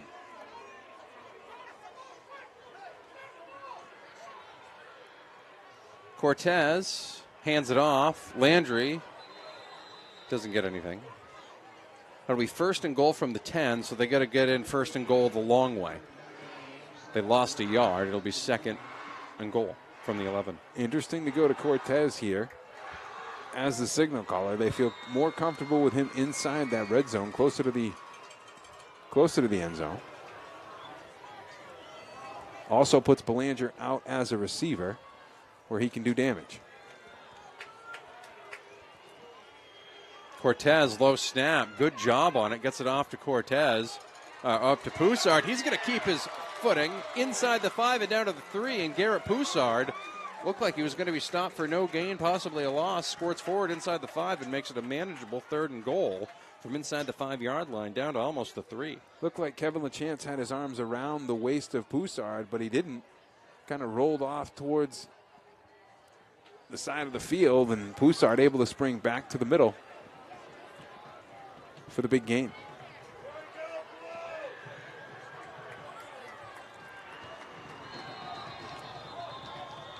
Timeout's going to be called by Edward Little. And according to the timeout tracker, that is one timeout for Edward Little. We'll take a timeout as well. Then, 8-6, Edward Little over Lewiston. We'll be right back on the game of the week. There's pizza, and then there's Pat's Pizza. All their pizzas start off with Pat's famous sauce that has won over pizza lovers from all over Maine. There's a pizza for everyone, whether you order plain, specialty, gourmet, or gluten-free. Once you eat a pizza from Pat's Pizza, there's no going back. Dine in or take out from Pat's Pizza, located at 85 Center Street in Auburn. Call 784-8221. Online at patsauburn.com. Welcome back to the MBR Game of the Week from the Spectrum Healthcare Partners Studios. Subscribe to MBR Sport on YouTube. Be notified when we go live. Of course, you can watch it on demand afterwards as well. 8-6, Edward Little with the lead. On the radio side of things, it's the CMCC Hammond Lumber Game of the Week on Maine's Big Z, 105.5 AM 1240. All the audio streams for the games tonight can be found at mbr.org. 3:37 remaining in the first half. Edward Little 8, Lewiston 6. Lewiston has the football inside the Edward Little 3-yard line. Cortez is the quarterback. He's going to hand it off to Poussard. He keeps his footing into the end zone. Touchdown, Devils. Second touchdown of the night for Poussard, able to pick up a fumbled center quarterback exchange earlier and take it to the house. That time, he took it from his own quarterback and into the end zone for the Blue Devils. Devils looking to spring the upset over the crosstown rivals. 3:32 remaining in the first half. It's 12-8. Lewiston with a timeout. According to the timeout tracker, that is their first. It is. We'll take a quick break. We'll be right back here on the Game of the Week. Talking about the Auburn Lewiston YMCA with Brittany Chick-Rennie. Brittany, what's going on over at the Y? We have a lot of exciting things happening at the Y. Our registrations for youth swim, that's all open. Everybody can jump on that, sign their kids up for swim lessons, build their water skills. And then we have our basketball registrations open right now until November 1st for grades pre-K through 6. For more information or to sign your child up, go to alymca.org. The Auburn 3:32 remaining in the first half. Lewiston waiting for an extra point. They just got a touchdown from Garrett Poussard. He has scored all 12 Lewiston points so far. So Garrett Poussard and the Lewiston Blue Devils 12. Edward Little 8. 3:32 remaining in the first half. Randy Whitehouse from the Sun Journal will join us at the half. Ooh, the pleasantries of Mr. Whitehouse. We can talk about his hacky sack skills. Or lack thereof. Right. Lewiston wanted to take a timeout. My guess is they want to run a 2-point play here. See if they can make this a 6-point lead. And that is just what it looks like they will do. Tanner Cortez looks like he'll be the quarterback for said 2-point play. Poussard in the backfield with him, along with Landry. Fake the handoff, play action pass, and Landry was wide open in the end zone. 2-point conversion is good, and it's 14-8 Blue Devils. Same look that they had on the touchdown play action, and Landry uncovered for the 2 points. We'll take a break. We'll be right back. 3:32 remaining in the first half. Lewiston 14, Edward Little 8. It's the game of the week. All aboard MBR.org, the place to get all your high school and amateur sports news and information. MBR.org is in high gear with Maine high school winter sports. Go to MBR.org to chat about your favorite team. Find the latest articles, travel news, and cancellations. Or visit their all-new and very popular team pages. MBR.org has everything you want to know about high school and amateur sports in Maine. Coming in February, all the high school tournament action at your fingertips 24/7. It's high school sports heaven. All aboard MBR.org. Welcome back. It's the game of the week. Video stream on MBR.org. On the radio side of things, it's on 105.5 AM, 1240, Maine's Big Z. Radio White House from the Sun Journal will join us at the half. Jaheim Whiting will be kicking off for the Blue Devils at his 40-yard line. 3:32 remaining in the first half, and Edward Little now down 14-8 to Lewiston after Garrett Poussard willed the Devils into the end zone. A little chippy one there, and for some reason, Girardin fielded it instead of letting it go out of bounds. And another one of those little mental mistakes there, Steve. That ball's going to be now fielded inside the 28-yard line instead of out at the 35, or make them re-kick. Well, that's exactly it. Had an opportunity to get that ball 7 yards forward. Instead, Girardin, I guess he thought those Lewiston guys were a little bit too close for it, so he figured he'd pick it up and start the Eddies off right there.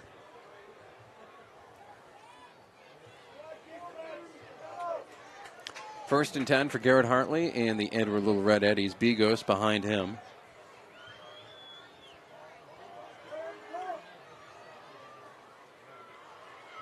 Hartley back to pass, fakes it, under pressure, looking, throws, and that is going to be caught by Bell up at the 35-yard line.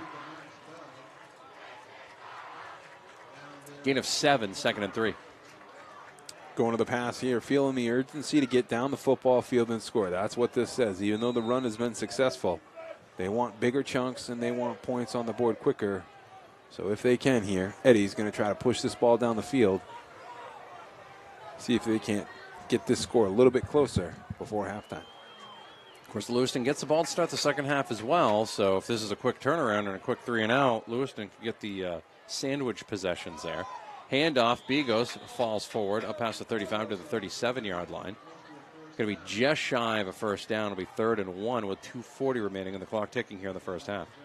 Edward Little hasn't had too much of an issue in this down and distance in a couple of different occasions tonight. You got to wonder whether or not they're going to go to Hartley or Bigos. Got to imagine they'll keep it on the ground here. I'm going to go with Hartley. And that was a false start right there, and he knew it too. Dawson Tracy's going to be thinking that one in his sleep. He was all set, 3rd and 1. He jumped out of his set just a little bit early. Got called on it by the Lewiston player, and the official had no choice but to throw the flag, blow the whistle, moves him back to the 33-yard line, and it will now be 3rd and 6 instead of 3rd and 1.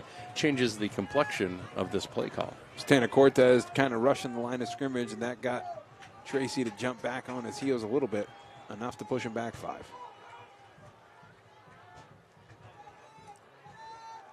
Back to pass. Hartley looking, throws, caught. Girardin up past the 42, down at the 42. First down, Eddies. Minute 58 remaining in the first half. Whole play happens right there because Hartley has fantastic pass protection. Just sat back there in the pocket, let those passing routes develop over the football field. Found Girardin as he crossed the middle of the field past the first down marker and able to convert.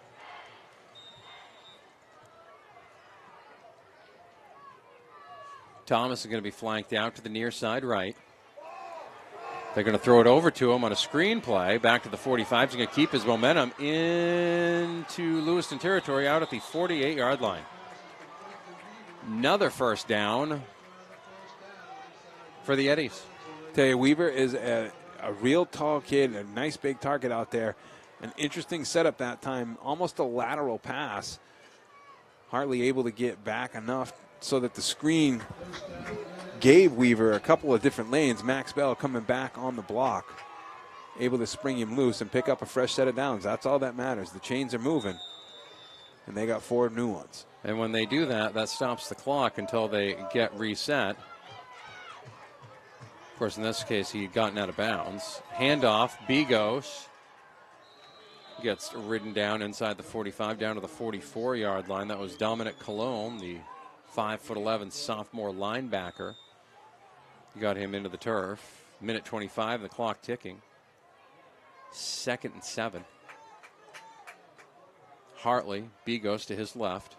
Back to pass. Looking, throws, and incomplete. Intended for Bell. Stops the clock with 1:12 remaining in the first half. 3rd and 6 for the Eddies, down 6. Had Bell and Weaver running crossing routes that time, and Hartley tried to deliver it a little too early. I don't think Bell saw it quick enough. Back to pass, or back in the shotgun, will be Hartley.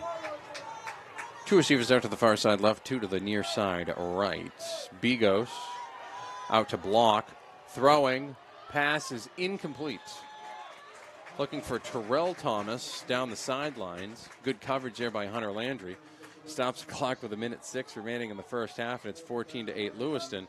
And now Edward Little's going to have to decide whether to punt it or go for it here, and I think they're going to punt it. It's another case, Matty, where they only needed 6 or 7 yards, but they were going for 20, 25. You know, looking beyond that first down marker. Coach Sterling feels plenty confident in his offensive unit, and he'll give Hartley an opportunity here to convert. 4th and 6, and he is going to throw, and that pass is incomplete. Thomas was out there. Looked like he tried to make a one-hand grab and wasn't able to haul it in. That will stop the clock with 1:02 remaining in the first half, and Lewiston will take over on their own 44-yard line. They've still got 2 timeouts left. They're up by 6, and they get the ball to start the second half. Stop me if you've heard it. Another quarterback rolling out to his left-hand side, his weak-hand side, trying to make that throw. I understand that they can make it. It's not about whether or not they can make it. Is it the most high-efficiency pass? Much rather see Hartley get around, set his feet, and deliver a good ball down the field. He had Weaver open. Got to Weaver's hands, but just beyond him.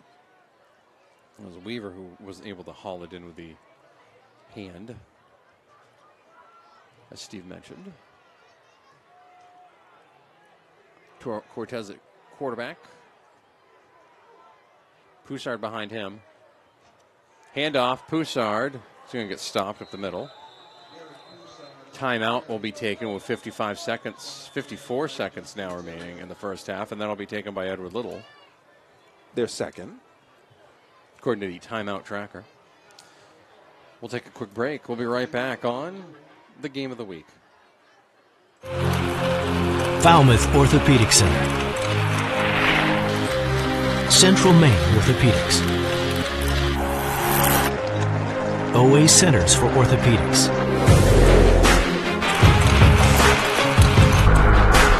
All play on the same team.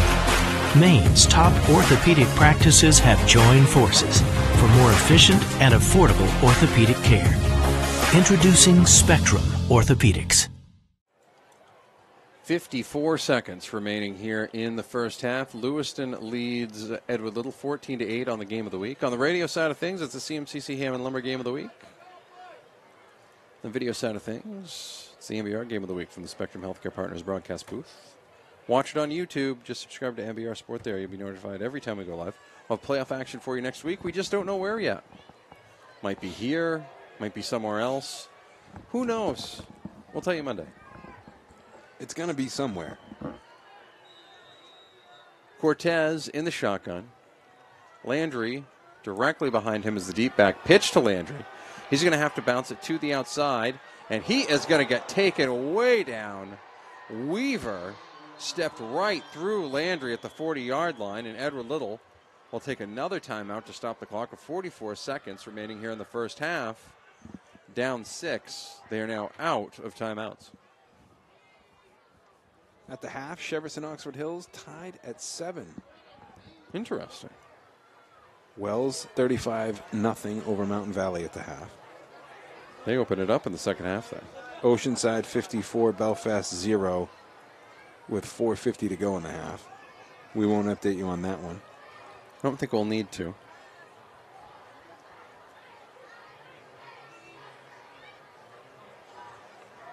feel like that'll be a fairly easy one to ride. Mm-hmm.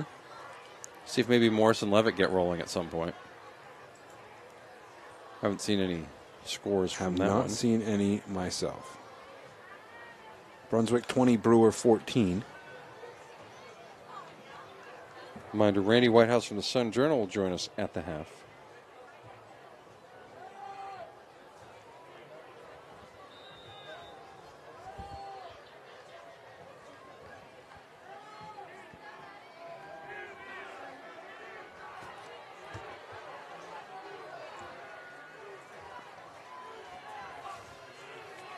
Cortez back at the 36. Sends a man over to the right. That'll be Willis. Poussard will run it. And he will get stopped at the 43-yard line. And with 35 seconds left, Lewiston is not going to have to punt this. Nope. The whistle fell just inside. Just inside that 30 seconds. So Lewiston come right over the sidelines and do absolutely nothing. That looks like it's going to end the first half.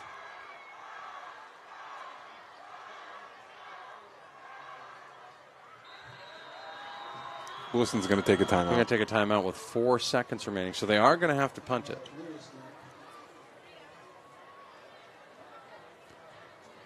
And did have a punt get blocked earlier in this game. They did, which was almost a touchback, but wasn't. Yeah, they don't not as backed into the end zone as they were then.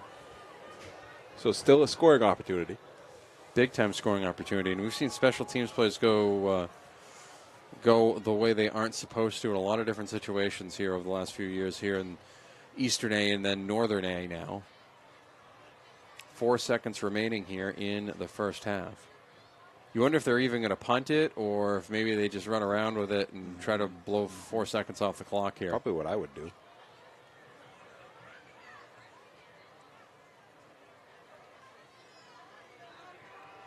Think you can make a ball hang in the air for 4 seconds? Just step back and throw it as high as you can? You'd think you could. As long as somebody doesn't pick it off and run it the other way. I say hand it off. They're going to kick it. Cortez will stand back at the 30-yard line. Kick is away, and he's just going to run it back. And he is going to slide back down at the 6-yard line. He's going to take a massive yardage hit there. Massive. Yeah, that will not show up good. That on is not going to hurt his. That is going to hurt his average, I would say. But important part is for Lewiston, they've got the lead, 6-point lead for the Lewiston Blue Devils at the half. Randy Whitehouse will join us in just a little bit. You're on the game of the week. Falmouth Orthopedic Center, Central Maine Orthopedics, OA Centers for Orthopedics,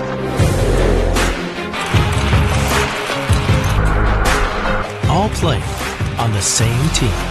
Maine's top orthopedic practices have joined forces for more efficient and affordable orthopedic care. Introducing Spectrum Orthopedics.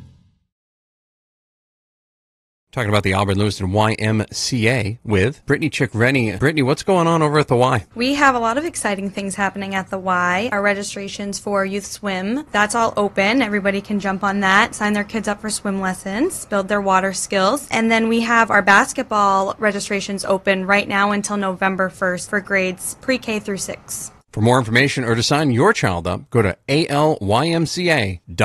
The Auburn Lewiston YMCA is proud to support local high school athletics. There's pizza, and then there's Pat's Pizza. All their pizzas start off with Pat's famous sauce that has won over pizza lovers from all over Maine. There's a pizza for everyone, whether you order plain, specialty, gourmet, or gluten-free. Once you eat a pizza from Pat's Pizza, there's no going back. Dine in or take out from Pat's Pizza, located at 85 Center Street in Auburn. Call 784-8221. Online at patsauburn.com. Our goal here at Maine Athletic Fundraising is to raise your program or group the most amount of money possible in the shortest amount of time, hassle-free. over the last 3 years, we've been able to raise over $10,000 every year, which has really allowed us to get the extra stuff the kids really need to run a successful program. One of our biggest goals at Maine Athletic Fundraising is to really develop a relationship on the ground with the coaches, the community, and the boosters that are involved, and help bring them together and understand how important it is to fundraise. Lori Reno, owner of Bella Fiore in Auburn, would like to wish the Red Eddies and Blue Devils good luck tonight. With the holiday season right around the corner, shop local. Stop by locally owned Bella Fiore for an amazing selection of unique clothing, accessories, and gifts with a focus on Maine artisans. Bella Fiore, 250 Center Street in Auburn. Find Bella Fiore on Facebook. All aboard MBR.org, the place to get all your high school and amateur sports news and information. MBR.org is in high gear with Maine high school winter sports. Go to MBR.org to chat about your favorite team. Find the latest articles, travel news, and cancellations. Or visit their all-new and very popular team pages. MBR.org has everything you want to know about high school and amateur sports in Maine. Coming in February, all the high school tournament action at your fingertips 24/7. It's high school sports heaven. All aboard MBR.org. Falmouth Orthopedic Center,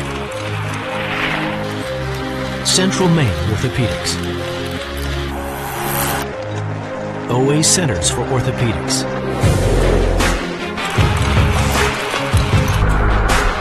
all playing on the same team.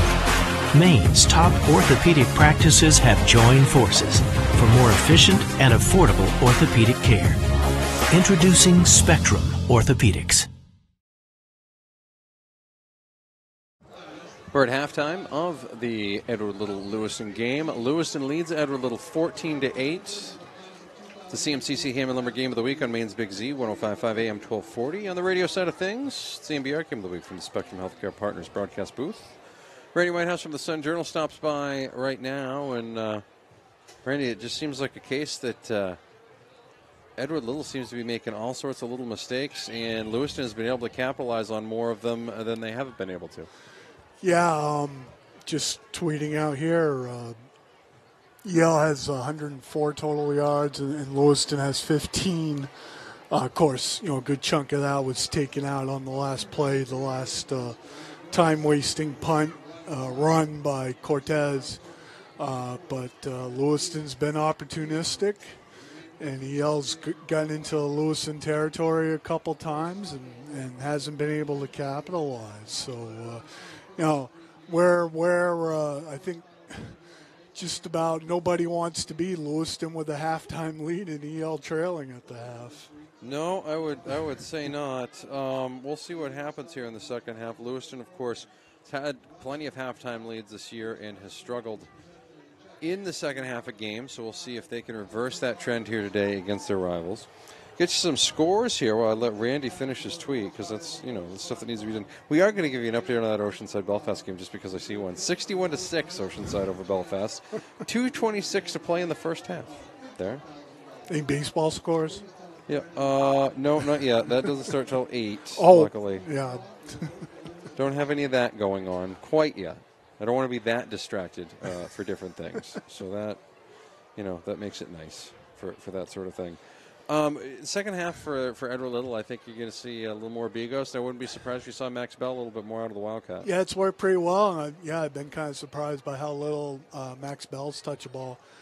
They've faked the jet sweep a couple times to him, and I got to believe that they'll try to get the ball in his hands a lot more in the second half. But yeah, they could do worse than to continue pounding Bigos up the middle. He's a tough guy to bring down, tough guy to find, first of all, and a tough guy to bring down once you do find him. They've had some success with him around the ball. 35-0. Wells leads Mountain Valley at the half. Bonnie Eagle leads Scarborough 14-13 at the half. That's a big game for a lot of folks that folks are paying attention to. Biddeford leads Kennebunk 14-13 in their game. And Freeport leads Yarmouth 14-0 at the end of one quarter of play there. Oxford Hills and Cheverus tied 7-7 at the half, I believe I saw. Yes, that's I believe that is also correct. A big game, obviously. If the Vikings, whoever pulls that out, I guess gets a 3 seed. And, probably looking at, maybe Portland first round. Not that there's anybody in this tournament that you want to face, and Portland, seems to finally have things together a little bit with a couple wins. I think that would be the preferred option for the Vikings, knowing that they've already beaten the Bulldogs on their turf, even though it was the first game of the season. Yeah, there was that Portland team is just such a wild card in this whole thing. Yeah, with Elowich and Moss and what's another kid's name? I'm blanking on, but they have some weapons, some really good athletes out there that can really score from anywhere on the field. And, so that's, like I said, any first-round matchup's a tough one, which is why you'd like to avoid one if you at all possibly can. EL already has guaranteed itself that. Lewiston, if they can hold on tonight, will have that privilege as well. 27-0, Levitt leads Morse at the half. That one's over on 92.7 and Sports Time 780. For folks looking for that game. It's I guess Jake Albert didn't play tonight. Not surprising. This game doesn't have any stakes for Levitt, so they can rest him up for the start of the playoffs. And I guess Wyatt Hathaway, Mike's son, is having a pretty solid game. That's a pretty good way to start 27-0 at the half over a Morse squad that was 6-1. Yeah, I talked with Mike early in the week. He was, concerned. I mean, he pointed to their record and some of the playmakers that they have, but their schedule was so much easier than Levitt's was. While Levitt was playing the Freiburgs and the Gardners and the Capes and MDI, Morris was playing, teams like Lake Region and Mount Ararat, teams like that, fine teams, but nowhere near as good as a lot of the competition Levitt faced.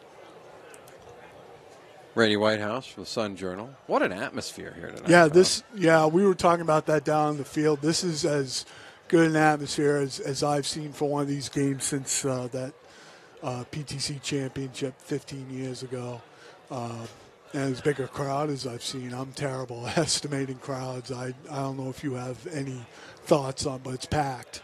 And people ringing all around the field, and it's been fantastic tonight, and it's been great to see, and hopefully this continues for quite a while. I actually ran into the Edward Little caravan on the way in here at the intersection over here with Sabata Street, and there was quite a line of cars following a fire truck and some police cruisers, and it was pretty festive group of motorists heading over here to Garcelon Field. I'm sure the fun and frivolity continued as soon as they got themselves tailgating over here. Of course it did. I'm sure it did. 100% sure it did.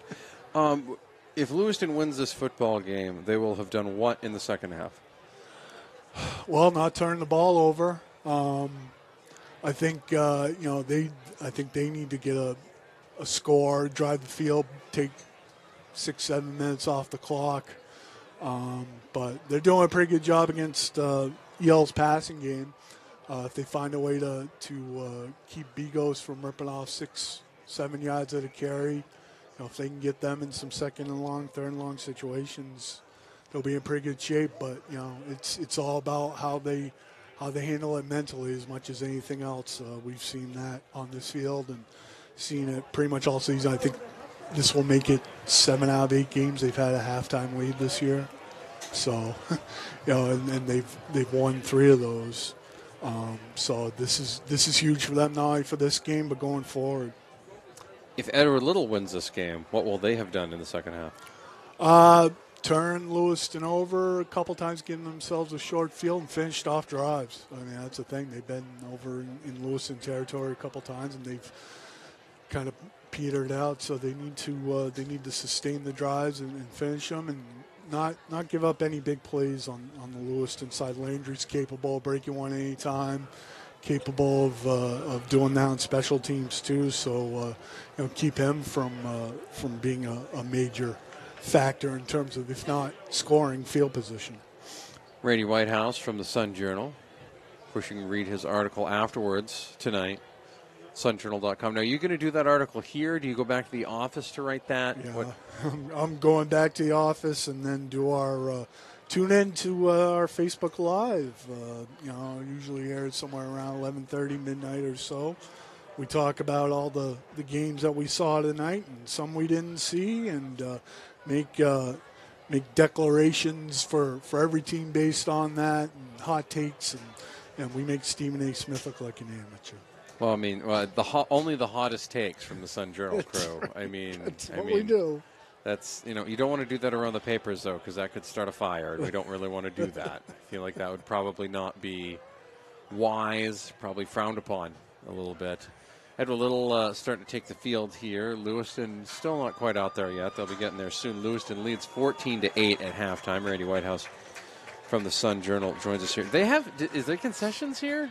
Anywhere? Not to my knowledge. I haven't seen any either. Okay. No, anytime I do a Bates game here, I probably shouldn't say this, I sneak up to the alumni lounge at halftime for a cold beverage. All right, okay, all right. But I don't think they have that for the high school I'm going to go ahead and assume they probably don't, so that's fine. It's not, I was just wondering because I was like, I don't smell anything. No. I didn't smell. Yeah, that's the only that's the only thing that's missing from this, because I was walking over from the Fieldhouse parking lot over there, and it was awesome. The atmosphere was great, but, there was something missing. You couldn't smell any, sausages or, burgers or anything grilling up. So have to work on that for next year, I guess. We're going to have to get a food truck in here, maybe. There you go. Get a little food truck action going in. I mean, this is the home of the food truck and things of that nature. So plans for tomorrow? You got any games you're doing tomorrow? I'm doing Oak Hill, Lisbon. That's a big one for Oak Hill. It's basically a play-in game for them.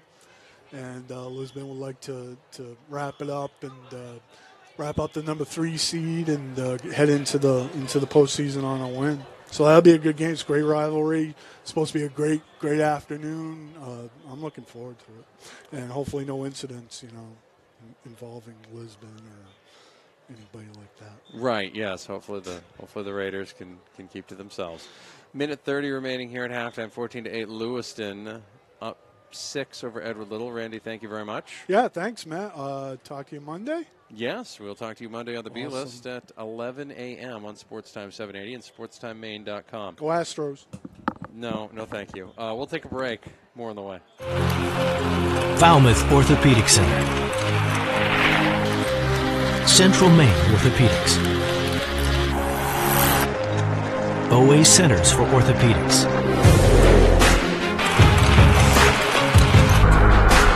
All play on the same team. Maine's top orthopedic practices have joined forces for more efficient and affordable orthopedic care. Introducing Spectrum Orthopedics. Our goal here at Maine Athletic Fundraising is to raise your program or group the most amount of money possible in the shortest amount of time, hassle-free. Over the last 3 years, we've been able to raise over $10,000 every year, which has really allowed us to get the extra stuff the kids really need to run a successful program. One of our biggest goals at Maine Athletic Fundraising is to really develop a relationship on the ground with the coaches, the community, and the boosters that are involved, and help bring them together and understand how important it is to fundraise. Talking about the Auburn Lewiston YMCA with Brittany Chick-Rennie. Brittany, what's going on over at the Y? We have a lot of exciting things happening at the Y. Our registrations for youth swim, that's all open. Everybody can jump on that, sign their kids up for swim lessons, build their water skills. And then we have our basketball registrations open right now until November 1st for grades pre-K through 6. For more information or to sign your child up, go to alymca.org. The Auburn Lewiston YMCA is proud to support local high school athletics. There's pizza, and then there's Pat's Pizza. All their pizzas start off with Pat's famous sauce that has won over pizza lovers from all over Maine. There's a pizza for everyone, whether you order plain, specialty, gourmet, or gluten-free. Once you eat a pizza from Pat's Pizza, there's no going back. Dine in or take out from Pat's Pizza, located at 85 Center Street in Auburn. Call 784-8221. Online at patsauburn.com.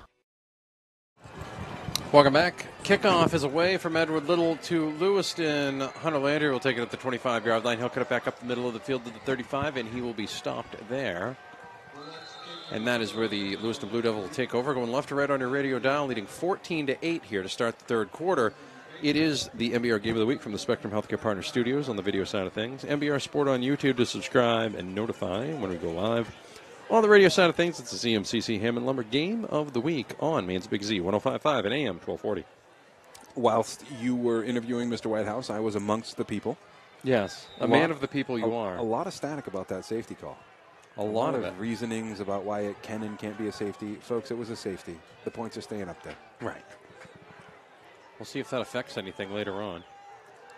Cortez is going to hand it off. Poussard on the delay, gets up to the 40-yard line, gain of 5. 2nd and 5. If you're getting 5 yards to carry on first down, you're going to have a pretty successful second half. I think if you take a look at what worked for you in the first half, it was a lot of Garrett Poussard and a lot of Hunter Landry. And even Brock Belanger, when he ran that wildcat formation, it's tough to say that it's a wildcat formation. He just tends to use the read option a lot more. He's more of a read option first quarterback. Cortez, a guy that's a little bit more balanced in the pass and throw. But you got to just stick with what's worked for you. You see what's working, stick with it. Cortez in the shotgun.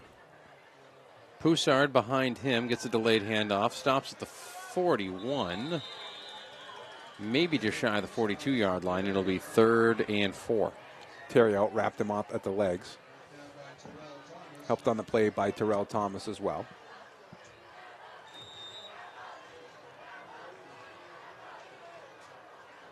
It's often that you'll see wide receivers on the offensive side play defensive back. Here for Edward Little, Bell, Thomas both play wide receiver on the offensive side, linebacker on the defensive unit. Cortez hands it off. Poussard breaks a tackle. He's going to get the first down into Edward Little territory and down to the 47-yard line. Big time run there for the Blue Devils, and that'll be more than enough for a first down. Merchant and Bobby Tremaine into the backfield for Edward Little, but got a shoulder pad, even an arm on Poussard, just not able to wrap him up and bring him down. They're going to have trouble if they want to tackle Poussard up around the shoulders. They're going to have to go low for those knees. 10-10 remaining in the third quarter. Lewiston leads Edward Little 14-8. Cortez, handoff. Landry, he's going to bust through up to the 42-yard line, and it will be 2nd and 3. And right now, Lewiston, what we would expect, they stuck with what worked for them in the first half and slowly churning away yards against this Red Eddie defense. A Red Eddie football team that's not used to giving up 14 points in a game, let alone in a half of football.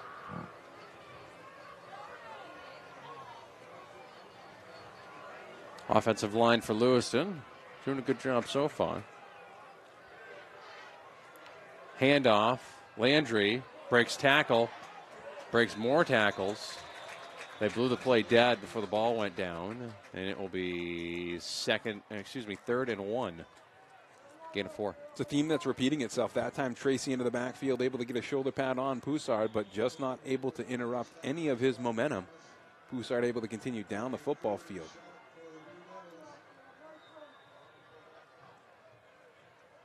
An impressive first drive here to open up the second half from Lewiston. Cortez really doing a nice job commanding the field. Hello to John Guy watching from San Diego. He says, go Eddies. They're going to need to keep going because they're down by 6. Looks like Lewiston caused a little offsides action there on Edward Little and just got gifted a first down.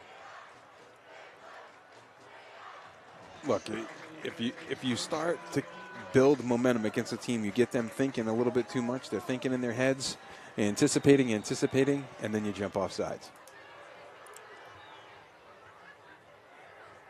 First down inside the 35 to the 34-yard line. Handoff, Poussard, stutter steps, loses about 1.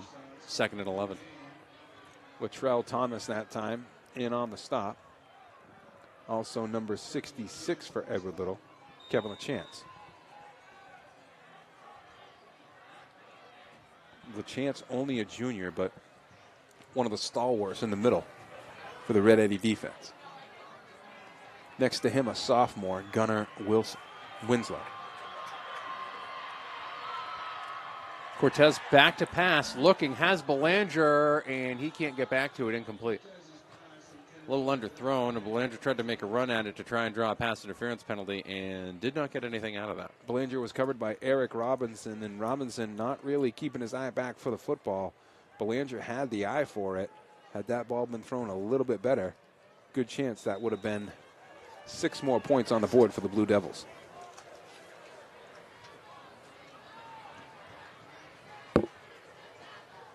Third and long for Lewiston, not where they want to be. They are at the Edward Little 35-yard line, but third and long is not really the Devils' strong suit. Landry, Poussard next to Cortez. They fake the handoff. They look out to the right. That's going to be complete down to the 25-yard line, shy of a first down by about 1 yard. Great catch there by Jeremy Medor. He got taken down by Weaver, and it's going to be 4th and short at the 25-yard line. Definitely go-for-it situation here for Lewiston. Could see that coming from a mile away, and Weaver had the hit lined up. Really did a nice job once Medor caught it to deliver a good hit, try to jar the ball loose, but Medor able to secure it down to the ground. And now a very convertible play here for the Blue Devils, given how successful they've been handing the ball off to Poussard. Hard for me to think anyone else is getting it other than number 28 right now. Ooh. And then a little snap count snafu by Hunter Landry, and 4th and 1 becomes 4th and 6. And now maybe Poussard's not getting the ball. Yeah, now they might have to go back to the air. Looked like Landry, anticipating the snap count a little bit, got the happy feet. And no tap dancing allowed. No.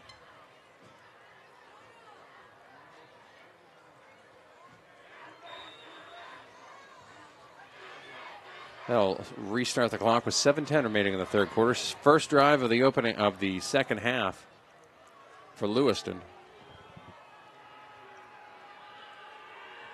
Cortez fakes a handoff, looks downfield. He's going to throw it. Caught! Landry catches it in traffic. Touchdown, Devils! Edward Little players with their hands on their head, and they cannot believe it. It's 20-8 Lewiston with 6:47 remaining in the third quarter. Looked like the ball was just thrown into traffic and had a couple of Eddie's secondary guys looking at each other. Who's got him? Who's got him? Instead, Landry collected the football and into the end zone for a 12-point lead, looking to make it 13 here if they can kick a PAT.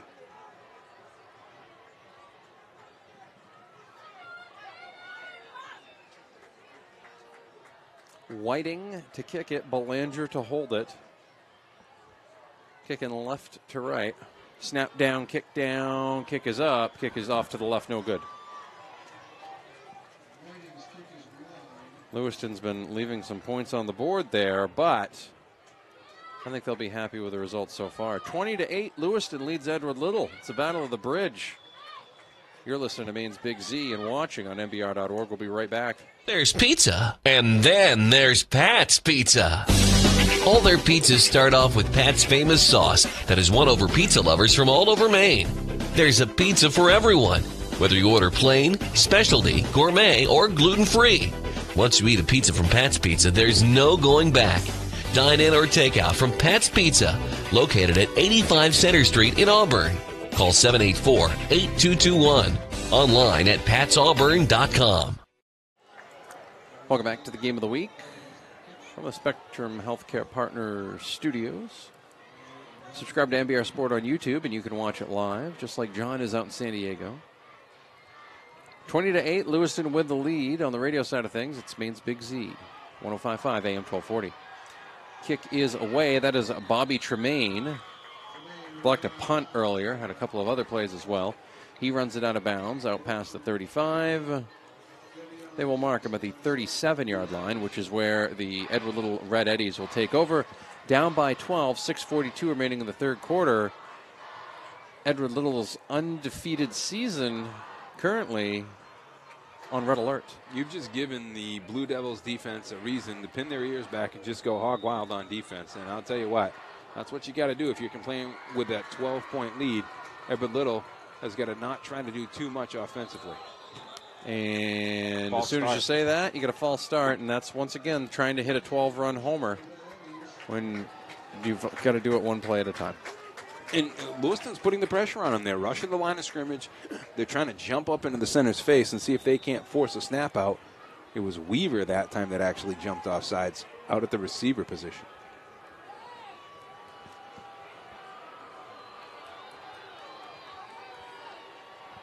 Hartley back to pass, throws a little screen pass. It's going to be Girardin out past the 32 to the 33-yard line. Nice open field tackle there by Brock Belanger. Keeps the clock running with 6:30 remaining in the third quarter. It's 2nd and long for the Eddies. Yeah, a play that kind of developed behind the line of scrimmage, and Girardin didn't have very far to go. An aggressive pursuit by the Blue Devils defense. Believe it was Cologne in on the tackle. Back to pass is Hartley. Girardin again, and again he's tracked down just shy of the 35-yard line. Hunter Landry on the tackle there. And it is now 3rd and 12. Landry and Medor are speedy out on the edge. It looked like the same play they had run towards us. Instead, this time they ran it away from us to their right-hand side. Neither one of them very successful.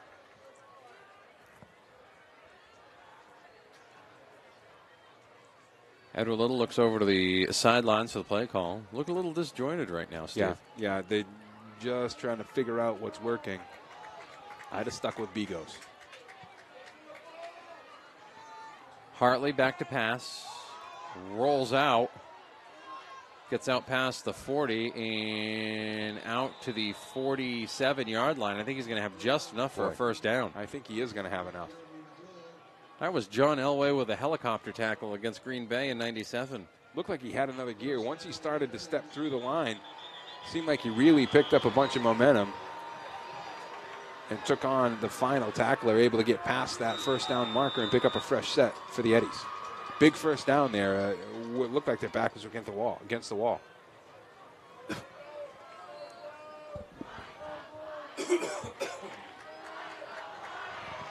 4:55 remaining in the third quarter. 28 Lewiston. Had a little with the football up to the 50-yard line. Actually mark it down to the 49-yard line. That'll be Bigos. Gain of 4, 2nd and 6. Oh, 48, 2nd and 5. See whether or not they just stick with the senior here. I mean, I got to imagine you don't need to press and score all of your points here on a single drive. If you can just work the football down the field, put 6 on the board, maybe put a 7th on there, you're going to need Caden Bigos. There's the pitch to Caden Bigos. He bounced it to the outside. He's going to get slammed to the turf at the 44. He's going to get a flag down. That'll be a face mask. 15-yarder would be my guess. It was a meeting between Belanger and Bigos, a meeting of the bees, the killer bees, and Belanger, in an effort to bring Bigos to the ground, tried to grab him by the pads. Instead, his hand slipped up and got a face mask. They'll actually only be the 5-yard variety. They still have that here. They still differentiate. So the ball, instead of being at the 44, will be at the 39-yard line. It will be an Edward Little first down with 4:17 remaining in the third quarter. Clock ticking. Ball at the Lewiston 39-yard line. Edward Little trails 20-8 to Lewiston.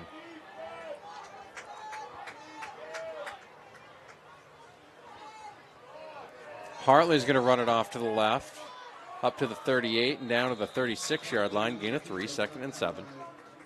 Hard-nosed football from both of these squads here in the third quarter. First possession for Edward Little here in the second half. Lewiston has had one possession as well. They scored. Yeah, it seems like Hartley's running with a little bit more of an edge. A couple of rushes that he's had here in the second half really seems to be a little bit more effort, a little bit more oomph behind the way he's finishing off each of these runs. I think that's a result of playing from behind 12 points. 3.5 minutes remaining in the third quarter. Back to pass is Hartley. He's looking. He has a man, and it was batted away by Weaver. Landry almost had it picked up, but Weaver had to play defensive back. Stops the clock with 3:21 remaining. 3rd and 7 for the Eddies. It seems like every time they take a shot downfield, Steve, that's when the offense stalls. Tell you better be careful. Hunter Landry, a guy that plays one heck of a center field on the baseball diamond, and really from that defensive back position can settle back there with his eyes forward, saw that ball out of Hartley's hand and had a really good shot at it. If you're Grant Hartley, be careful if you want to test Hunter Landry.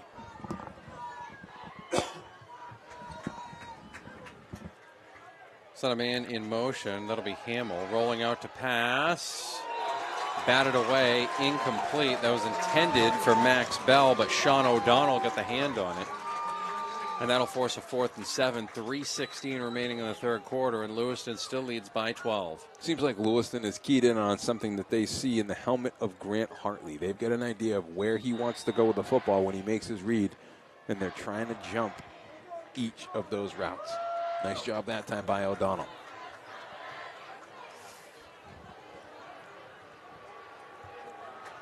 Bell on the Wildcat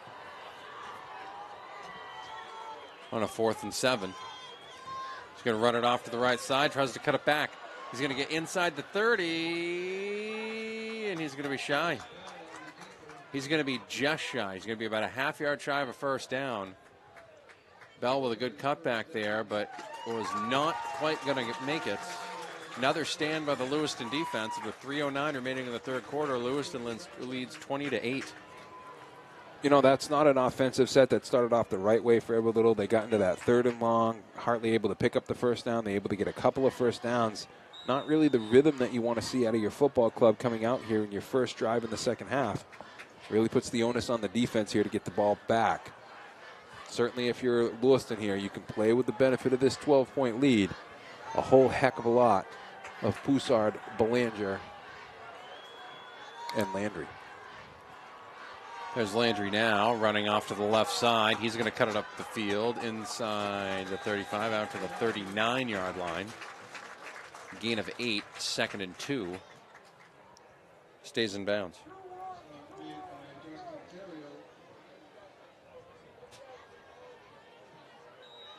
Rush left, rush right, rush left, rush right. I mean, we heard Coach Nicholas in the pregame talk about how Lewiston has had an issue in terms of playing with a lead and finishing out these football games.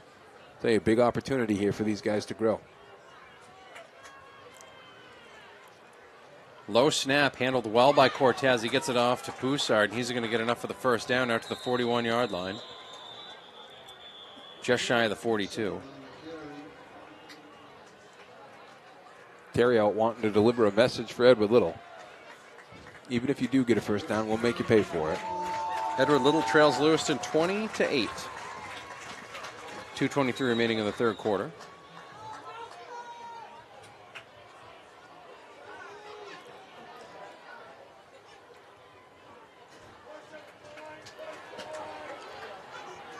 Cortez stands back at the 37-yard line. Landry next to him. Poussard on his left. He hands it off to Poussard. Takes a second to get the snap. He's going to spin backwards to the 48-yard line. Gain of 6, 2nd and 4.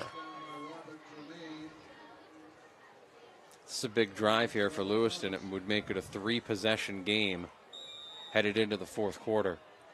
Well, and I mean, this is everything. We talk a lot about 1-possession, 2-possession games in high school football. If you can make it a 3-possession game, tough to say it's completely out of reach for an offense like Edward Little, but tonight it just might be. Low snap. Poussard keeps his footing, keeps going backwards, gets to the Edward Little 48-yard line. I think he's going to be just shy of a first down. It'll be 3rd and inches. Pay close attention to how quick the guys from Lewiston are getting up off the ground after each play, and how quick or not so quick the guys from Edward Little are getting up off the ground. There's 2 different intensities that are being played out there, and right now the battle of attrition is being won by the Blue Devils. Poussard and Landry back there with Cortez, who's in the shotgun. Handoff. Landry cuts back, and he is not going to get there. He's going to be stopped back at the 48-yard line as Max Bell knifed into the backfield. And that will bring up a 4th and 3 for the Blue Devils. Approaching 30 seconds remaining here in the third quarter, and with 28 seconds remaining, going to end up having to punt it. really loading the box, too. Edward Little putting 9 guys in the box that time. Had done it a couple of times, and Lewiston still able to rush successfully on them.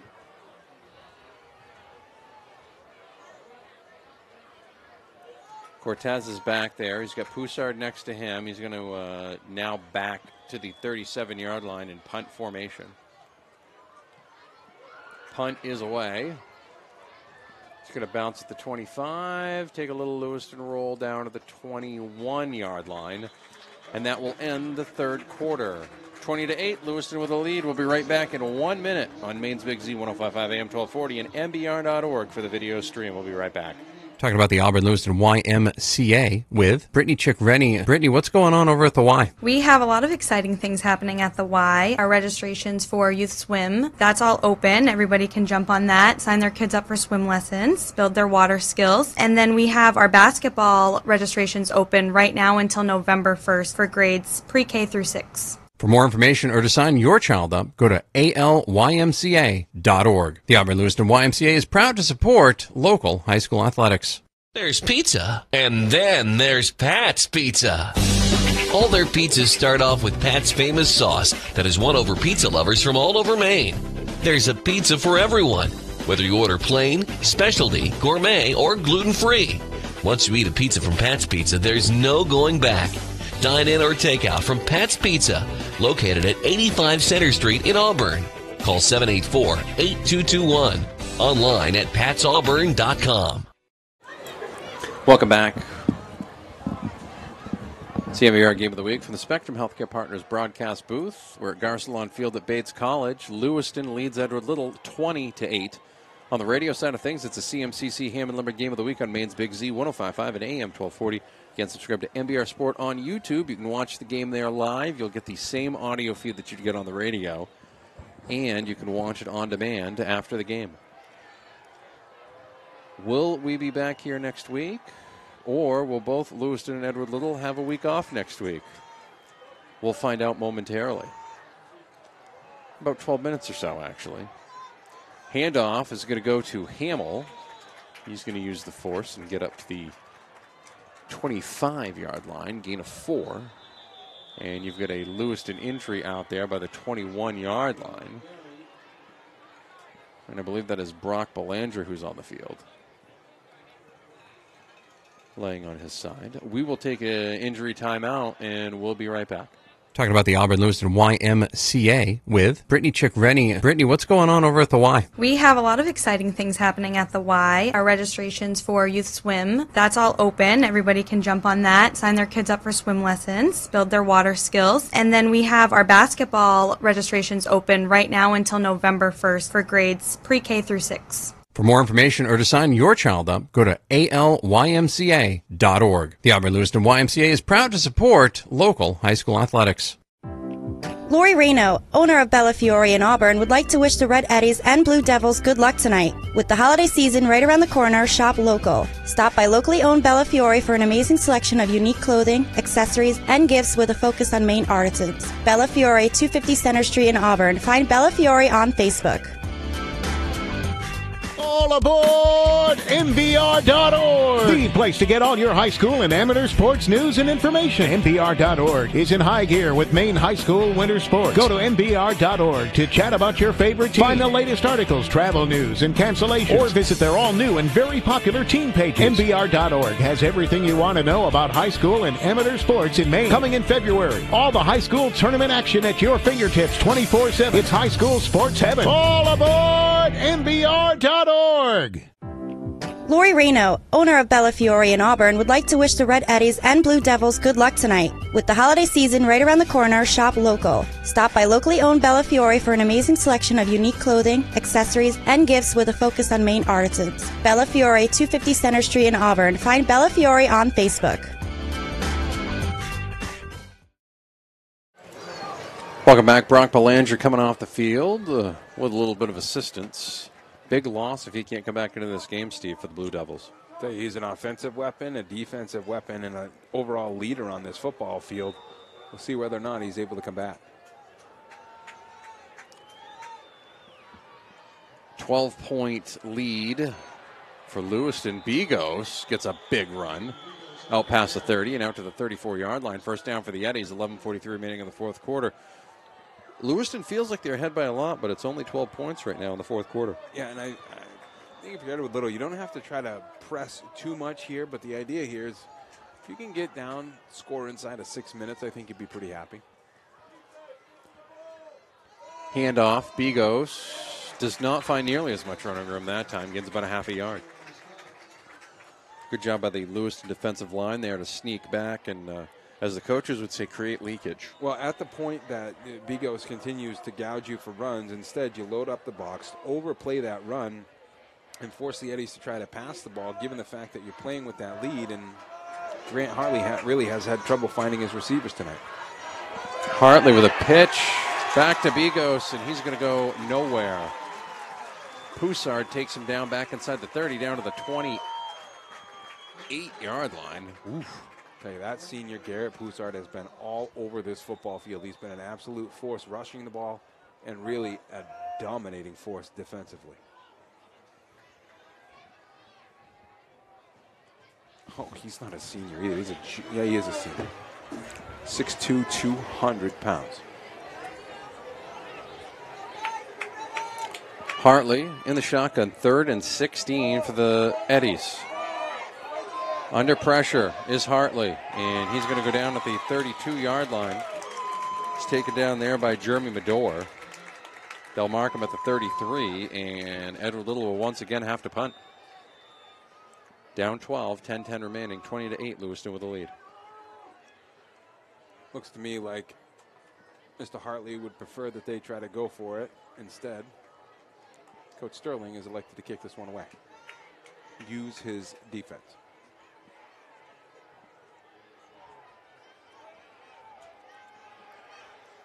Kick is away by Hartley. It's going to be a lone line drive. Take a little bounce. Landry will field it. Big special teams play out to the 50, to the 45, to the 40, 35, down the sidelines and out of bounds at the 33-yard line. Taken out of bounds by number 60. That was Tyler Jalbert. And the Blue Devils back in business again. Everything working for Lewiston. They're up 20-8 with 9:38 remaining in the fourth quarter. I'll tell you what, Landry is a guy that can get to the edge and get to the edge quick. He gets up to full speed in just a matter of a couple of strides, and not many people in this state can stay step for step with him.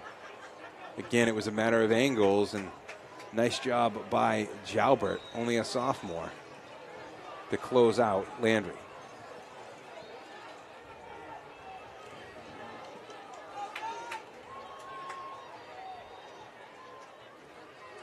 Handoff.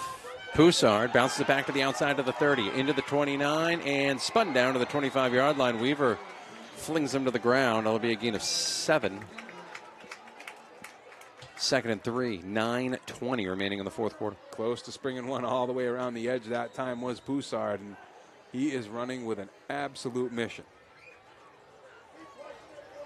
Really dominated on both sides of the football field, and he's looking at an exclamation point right now and see if he can't put this one completely out of reach for the Eddies. Can't imagine the Red Eddies have been held, well, certainly not this year, under double-digit scoring. Only once. Oxford Hills. That's right. 7 points, and they won 7-6. Handoff, Poussard, the delay, and he got taken down before he ripped off a big run there. That was number 65, Latrell Thomas, who held up Poussard long enough, and it will be 3rd and 4 for the Devils. Just when it looked like the Eddies had it all figured out last week against Windham, all systems rolling, offense looking good, defense playing great, they come in here tonight and have a team in the Lewiston Blue Devils that was schemed perfectly. Credit to the coaching staff. They coach these kids up right. The kids are out there executing, but they came with the perfect antidote for the dreaded Red Eddie offense. Devion Jackson is out to the near side left. Pitch, Poussard out to the 30, to the 20, and down to the 19-yard line. More than enough for a first down. Stops the clock with 8:04 remaining in the fourth quarter. It's a 1st and 10 for the Lewiston Blue Devils at the Red Eddie 19-yard line. Boy, wouldn't it be interesting to see if both of these teams ended up finishing at the top of the Class A North and maybe meet down the road in the playoffs? Could happen again. Waterboy came on the field for a second, realized not to come on the field, and then that was that. A little entertaining there. Luckily, he didn't get caught on the field. That would have been something. Handoff. Landry inside the 15 down to the 14-yard line. You see around me when I do that? Yeah, you're good? You're all good. Right. You're all set. Perfect. Right up the middle off the right-hand side that time was Landry. Gouging yards against this Red Eddie defense. Haven't seen an offensive unit really cut and dice up the Eddies the way the Devils have tonight. Probably the only one I saw like this was Oxford Hills on their opening drive against them. Right away, taking it right down the field. Yeah, that turnover that cost them. Then they never really got it back. Handoff is going to be to Landry into the end zone. Touchdown, Devils. Looks to me right now like the Lewiston Blue Devils just want this game more. They just want it more. Landry busting around the left-hand side. And as soon as he switched the ball to his left hand, off he went, hit another gear. Really, really taking the wind out of the sails of this Red Eddie football club. Lewiston leads 26-8.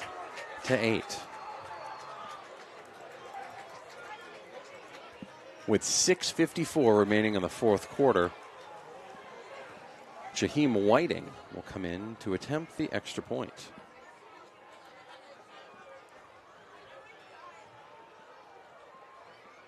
It's a good time, good run there by Landry as the kick is good. Everything coming up, Blue Devils. We'll take a break. We'll be back in 1 minute. It's a game of the week. There's pizza, and then there's Pat's Pizza. All their pizzas start off with Pat's famous sauce that has won over pizza lovers from all over Maine. There's a pizza for everyone, whether you order plain, specialty, gourmet, or gluten-free. Once you eat a pizza from Pat's Pizza, there's no going back. Dine in or take out from Pat's Pizza, located at 85 Center Street in Auburn. Call 784-8221. Online at patsauburn.com. Lori Reno, owner of Bella Fiore in Auburn, would like to wish the Red Eddies and Blue Devils good luck tonight. With the holiday season right around the corner, shop local. Stop by locally owned Bella Fiore for an amazing selection of unique clothing, accessories, and gifts with a focus on Maine artisans. Bella Fiore, 250 Center Street in Auburn. Find Bella Fiore on Facebook. Kick is away. And it'll be fielded down at the 28-yard line by number 20, Kyle Mooney. 6:54 remaining in the fourth quarter. It's the game of the week. Video stream at MBR.org from the Spectrum Healthcare Partners broadcast booth. Lewiston leads Edward Little 27-8. Hey, let it rip, potato chip. That's the only thing that you can do right now. Spread them out wide and try to get the ball down the field. Hartley's got the arm for it.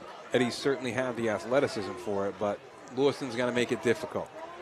On the radio side of things, you're listening on 105.5 AM 1240 Maine's Big Z, worldwide at mainsbigz.com. Again, the video stream can be found on YouTube. Just subscribe to MBR Sport. Back to pass, Hartley. Weaver gets that on the screen, and he's going to get up just shy of the 39-yard line, and then you're going to get a flag afterwards. 15 yards, but which way? We'll find out. I think it's going to go in the direction it was going. Oh, we're taking a timeout. We're going to discuss this. This second half had gone entirely too quickly, Steve, without an official only because stoppage. you said it. Only because you said it. Right. I did think the third quarter kind of went like a blank. Unsportsmanlike conduct, it's against Edward Little. And when it rains, it pours. Yowzers. So they'll go backwards. The wrong way. Other scores around the area. Freeport was up big on Yarmouth. Now Yarmouth has come back late in the third quarter. Minute left. 21-19, Freeport leads. Wells defeated Mountain Valley 54-0.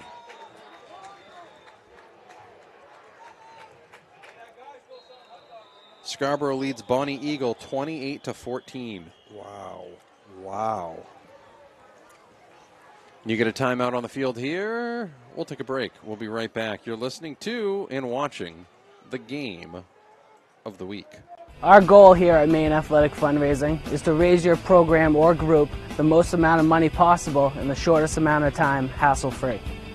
Over the last 3 years, we've been able to raise over $10,000 every year, which has really allowed us to get the extra stuff the kids really need to run a successful program. One of our biggest goals at Maine Athletic Fundraising is to really develop a relationship on the ground with the coaches, the community, and the boosters that are involved, and help bring them together and understand how important it is to fundraise. Welcome back. CMCC Hammond Lumber Game of the Week on 105.5 AM 1240 Maine's Big Z. Timeout was taken there. Did we get on the timeout tracker who that was taken by? I believe it was taken by Lewiston. Ball is back at the 23-yard line. It is 2nd and 17. 2nd and 16 here for the Eddies. 6:37 remaining in the fourth quarter. Lewiston leads 27-8. Yes, that's right. Lewiston leads Edward Little 27-8 here in the fourth. You heard that. That's right. You said it right. Now I'm going to save something for the end of the game. I'm going to save one. We don't often talk about our pregame conversations, but we're going to talk about one. Hartley's not going to want to talk about this one. He goes down again inside the 20 and down to the 19-yard line. Starting to get a little chippy out there as Keegan Voss was in on that tackle. Back inside the 20 down to the 19-yard line. Another flag goes down. And this is getting bowling shoe ugly here in the fourth quarter. Another one against Edward Little, and the Eddies have completely lost their composure here. Can't have it. Just can't have it. And I think it's a lesson to be learned. Edward Little has got to learn something from this because their season isn't over. They're still going to take that number 1 spot. They're going to get an opportunity to make this right in the playoffs, and they're going to have to show up with a much better performance than they've came to Garcelon Field with here tonight. Ball's going to move inside the 10 down to the 5-yard line. That's going to make it just a 3rd and 34. What do you draw up for that? Manageable 3rd and 34. Well, this is draw. I guess a draw, maybe a screen pass.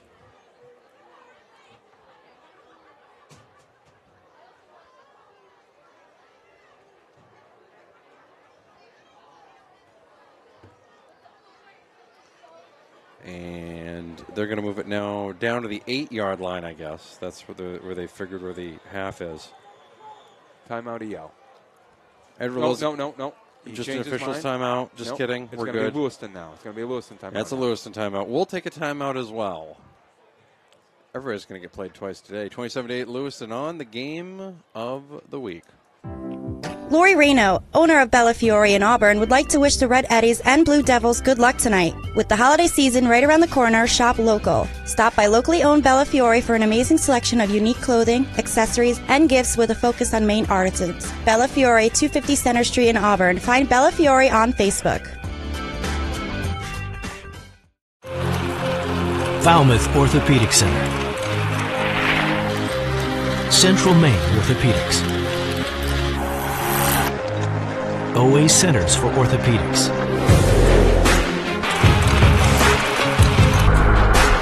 All play on the same team.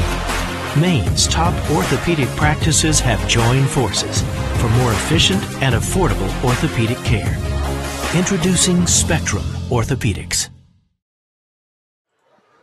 Welcome back. It's the MBR Game of the Week from the Spectrum Healthcare Partners broadcast booth. 6:16 remaining in the fourth quarter. Lewiston leads Edward Little 27-8.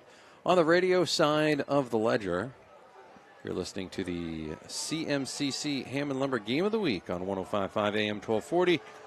Online at mainsbigz.com. Also on the TuneIn radio app. Of course, subscribe on YouTube, MBR Sport, and you can watch us live wherever you might be. Screen pass is complete out to the 9-yard line. That's going to be number 7, Josh Hamill, 5'7" junior, and it's going to be 4th and a mile. And Edward Little is just going to bring out the punting team here with 6 minutes remaining in the fourth quarter. And Lewiston might have a chance to ice this thing and send everybody home on the Lewiston side of the ledger happy. I'll tell you what, they're going to get one heck of an opportunity. And don't think that Hunter Landry wants to just take a knee or maybe fair catch this. If he can't collect it, get up to that end zone, it looks plenty close to the speedy junior.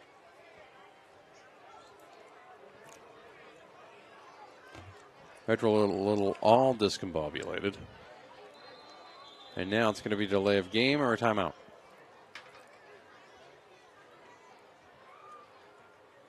And we will have a timeout. Edward Little timeout. We'll take a timeout as well. We'll be back in 30 seconds here on the Game of the Week. Our goal here at Maine Athletic Fundraising is to raise your program or group the most amount of money possible in the shortest amount of time, hassle-free. Over the last 3 years, we've been able to raise over $10,000 every year, which has really allowed us to get the extra stuff the kids really need to run a successful program. One of our biggest goals at Maine Athletic Fundraising is to really develop a relationship on the ground with the coaches, the community, and the boosters that are involved, and help bring them together and understand how important it is to fundraise.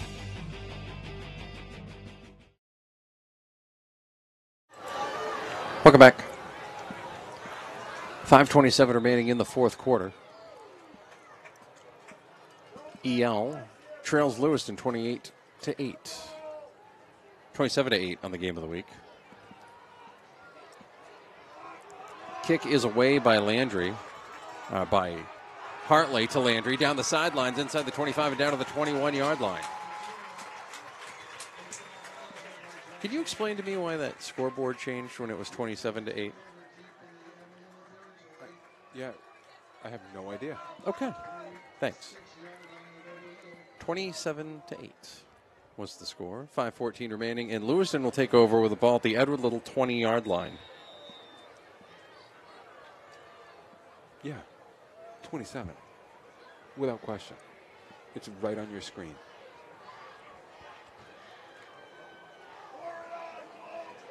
Hey, no doubt. I don't think you're going to see Lewiston take their foot off the gas here. I think you're going to see much of the same, a whole bunch of Poussard and Landry.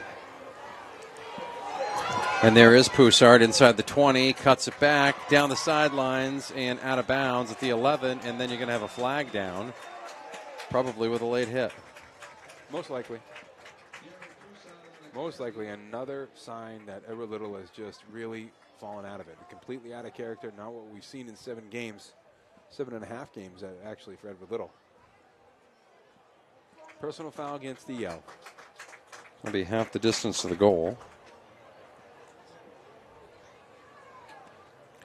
1 minute, 37 seconds remaining over in Oxford Hills, and Chevrolet trails Oxford Hills 13-7, has the ball with 1 timeout. Wow.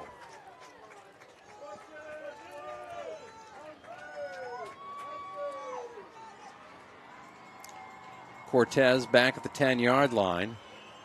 Pitch is going to go to Landry at the 10 to the 5 inside the 4. And if they're trying to run this clock out, they got to stop going out of bounds.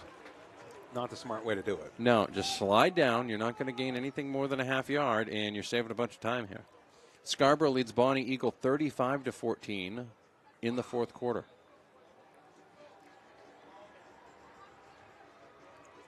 Kennebunk leads 35-14. They had a tough loss to Marshwood last week.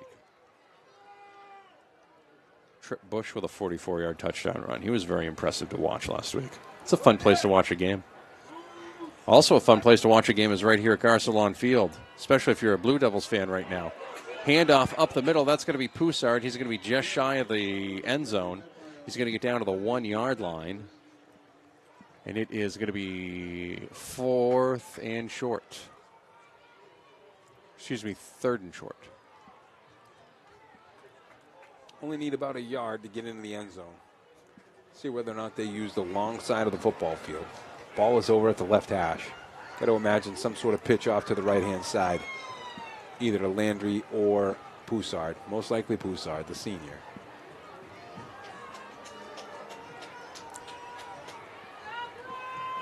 And that'll be a false start there as number 26, Noah Adamson, got a little bit of a early start there.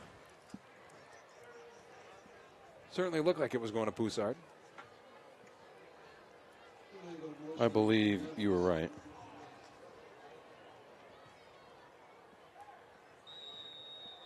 Foxcroft over Matonacook 40-0. Foxcroft will be the top seed in Class D North. Of course, Class D along with Class A and B down at Portland this year for the state football championships. Class C will be up in Orono. That'll be how your 4 championships take place this year. Handoff, Poussard inside the 10 down to the 7-yard line. That'll make it 4th and goal. And we'll see if Lewiston just runs a play here or if they do try and kick a field goal. I would imagine they will just run a play. That way you don't have to worry about the kick being blocked. Belanger back into the game. Hadn't seen him get re-entered, but he's in now. Good news if you're a Blue Devils fan.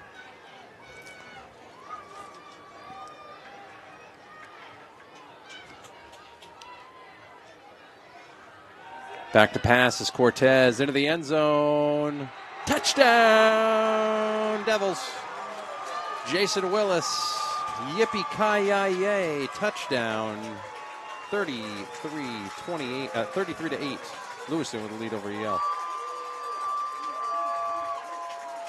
I tell you, great play call, great execution. Willis did a nice job getting open in that back pylon. Cortez threw a ball that only Willis could get to. All led by the decoy given by Poussard. Boy, impressive offensive showing here for Lewiston tonight. And it's a fake. They're going to get it.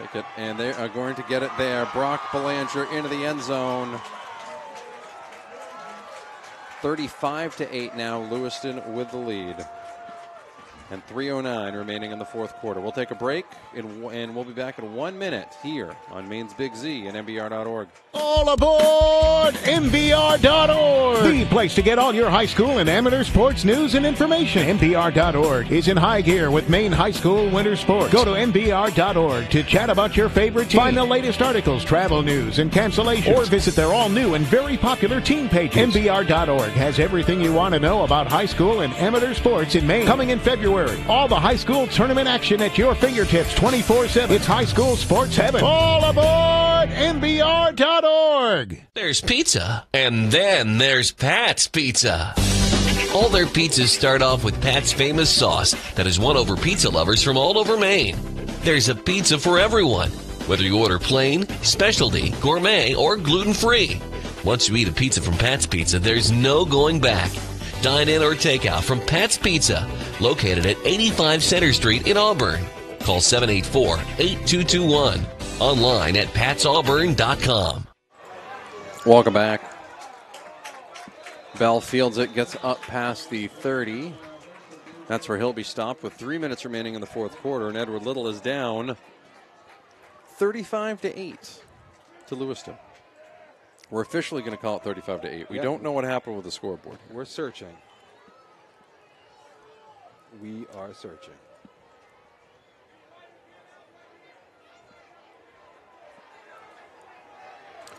Oh yeah, because he. So are we good? No. It was 27. Right. And they picked up 8, so it's 35. It is 35-8. Yes. Regardless, EL in a heap of trouble, and their undefeated season is clearly at stake here. Hartley under pressure, still out there. He's going to run it, and he's going to fall forward to the 38-yard line. And Edward Little just did not find a lot out of their passing game today, Steve. No, execution-wise, they didn't come out here and deliver the game plan that they intended to. They just weren't able to find anything that gained any sort of momentum. Bigos was the lone effective offensive threat for Edward Little, but trailing by a couple of scores, they've just never been able to get into that rhythm of sticking just to the run. They've been forced to pass. Good pressure. Pass is going to be complete down to Weaver, and he's going to break free. 20, 15, 10, 5, touchdown, Edward Little.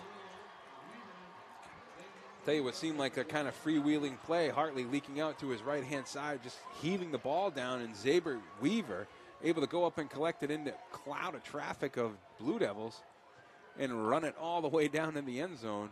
And Edward Little having a little bit of life pumped back in. 2:15 remaining in the fourth quarter, and it's 36-14. Lewiston with the lead over the Eddies.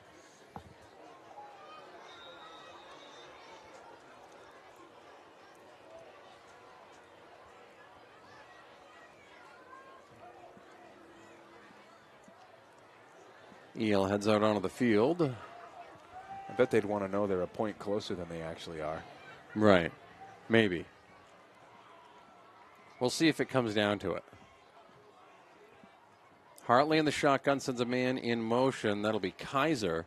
Hartley's going to keep it himself into the end zone.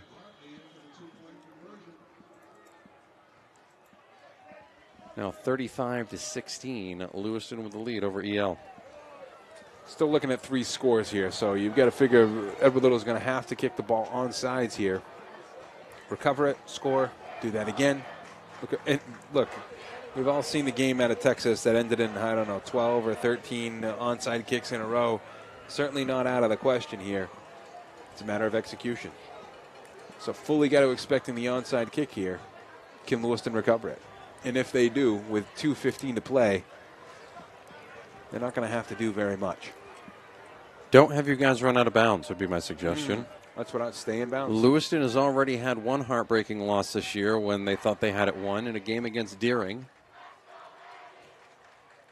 Sure, they don't want a replay of that. No. And that's what you're going to get. You're going to get the hand squad out there. Willis, Medor, Cortez, Whiting, Poussard, all going to be up front. O'Donnell is out there.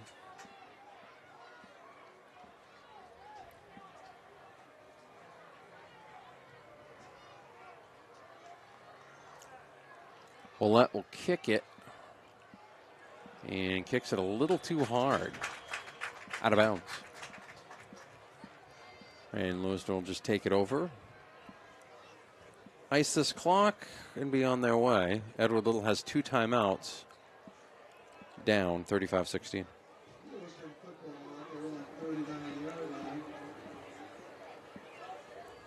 Not going to have to do a whole lot with it. You know, imagine that Edward Little will burn whatever they have remaining for timeouts.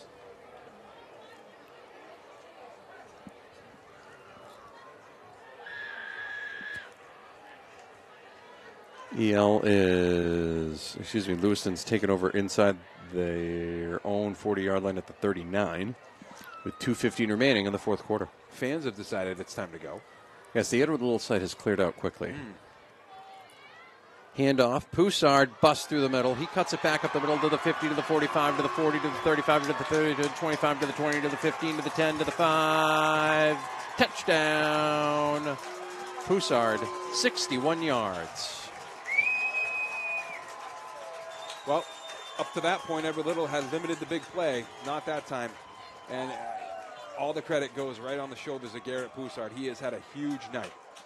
Picked up a snap that Hartley wasn't able to handle out of the shotgun. Ran that in for a touchdown. A couple of rushing touchdowns. He's been an absolute beast on the defensive side all game.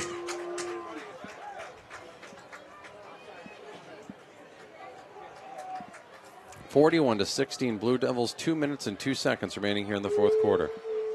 No matter what the scoreboard says, 41-16. Kick is down, kick is up. Kick is no good. 41-16, Lewiston leads EL. We'll be right back in 1 minute. Talking about the Auburn Lewiston YMCA with Brittany Chick-Rennie. Brittany, what's going on over at the Y? We have a lot of exciting things happening at the Y. Our registrations for youth swim, that's all open. Everybody can jump on that, sign their kids up for swim lessons, build their water skills. And then we have our basketball registrations open right now until November 1st for grades pre-K through 6. For more information or to sign your child up, go to alymca.org. The Auburn Lewiston YMCA is proud to support local high school athletics. Lori Reno, owner of Bella Fiore in Auburn, would like to wish the Red Eddies and Blue Devils good luck tonight. With the holiday season right around the corner, shop local. Stop by locally owned Bella Fiore for an amazing selection of unique clothing, accessories, and gifts with a focus on Maine artisans. Bella Fiore, 250 Center Street in Auburn. Find Bella Fiore on Facebook. Welcome back. It's a game of the week, MBR Game of the Week for the Spectrum Healthcare Partners broadcast booth. 41-16, Lewiston with a lead over Edward Little. Weaver gets the kick and brings it out to the 49-yard line. And you get a flag down back at the 39. Minute 53 remaining in the fourth quarter. Lewiston leads 41-16 over Edward Little.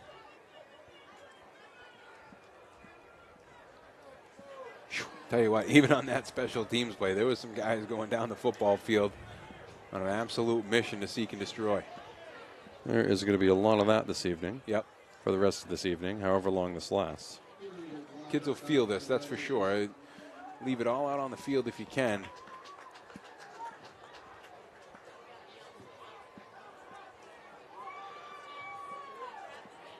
Some of the seniors getting off the field for the Blue Devils.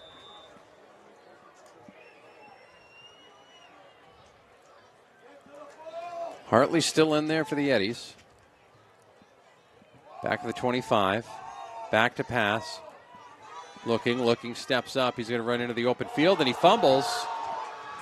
Ball is all over the place, and it's going to be picked up by Hunter Landry in Lewiston territory at the 45-yard line, and I think that entire play sums up the Eddies' night with 1:40 remaining here in the fourth quarter. 41-16, Lewiston with the lead and the football, and I think that's going to about do it. Perfectly stated, Matty. You know, a busted play, Hartley trying to make the most out of it. Instead, the ball squirts loose. They turn it over at midfield, and that's just the way that the cookie has crumbled all night long for the Edward Little Red Eddies.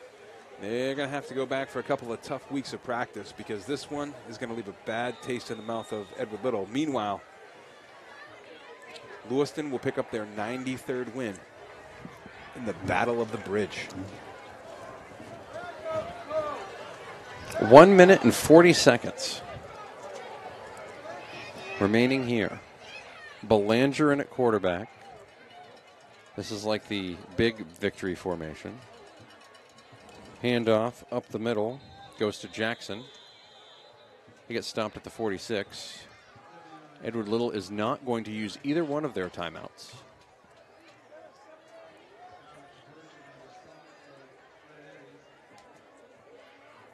Who would you give a player to the game to in this one? I think it's a pretty easy call, Steve. Pretty easy call for me. Poussard seems to be the leader in the clubhouse, and it's tough to knock him off of that just because he's been involved in so many different facets of the game. He got things started for Edward Little when Hartley mishandled the snap, which was really kind of a sign of things to come for Edward Little. Just little mistakes at the wrong time, and Lewiston jumped all over it. I mean, they outgained them. Lewiston only had 15 yards of offense in the first half, even though a lot of it was because of a play designed to run out the clock at the end of the half on a punt as Jackson runs up the middle again for a gain of 2, but was still down 14-8 at the half. Now 41-16 with 30 seconds remaining here in the fourth quarter. And a few Lewiston balloons, blue balloons, are going to be going up into the air in victory as the Blue Devils have solidified their playoff standing and now may earn a bye week. And raise your hand if you thought 4 years ago that Edward Little and Lewiston would be at the top of Northern A at the end of the year. And you're lying. If Right. there are hands up, you're lying. Boy, an impressive showing, and I think front to back here tonight, play for play, minute for minute, Lewiston's been the better team. Jackson runs it up to the 50-yard line, and that will do it. The Lewiston Blue Devils defeat the Edward Little Red Eddies in the Battle of the Bridge. Final 41-16. We'll take a break, and then we'll be right back on the Game of the Week. Talking about the Auburn-Lewiston YMCA with Brittany Chick-Rennie. Brittany, what's going on over at the Y? We have a lot of exciting things happening at the Y. Our registrations for Youth Swim, that's all open. Everybody can jump on that, sign their kids up for swim lessons, build their water skills. And then we have our basketball registrations open right now until November 1st for grades pre-K through 6. For more information or to sign your child up, go to alymca.org. The Auburn. Falmouth Orthopedic Center. Central Maine Orthopedics. OA Centers for Orthopedics.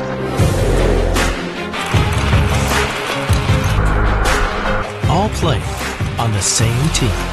Maine's top orthopedic practices have joined forces for more efficient and affordable orthopedic care.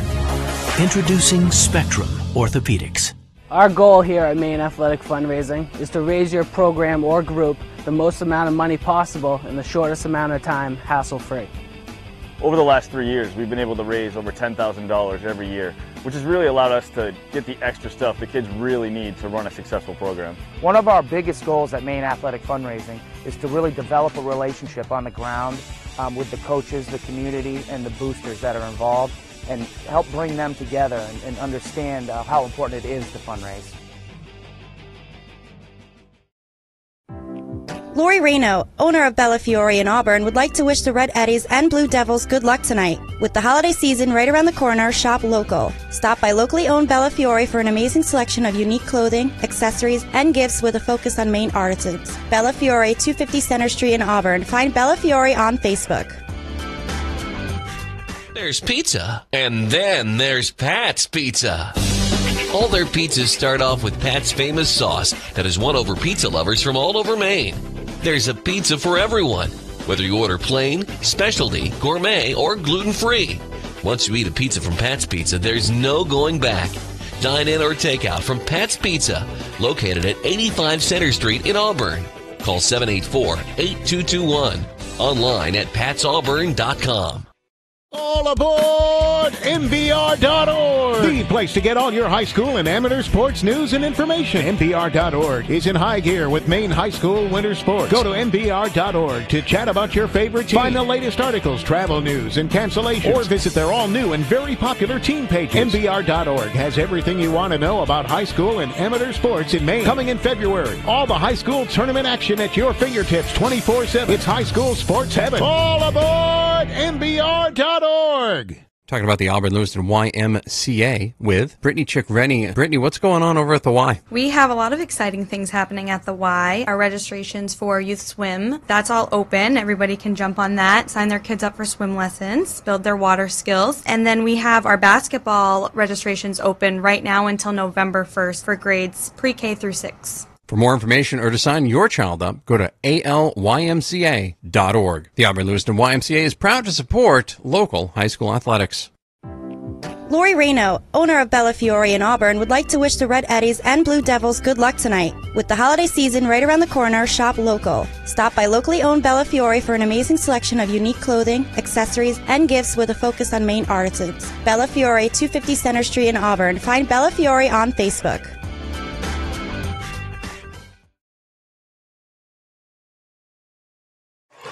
Welcome back.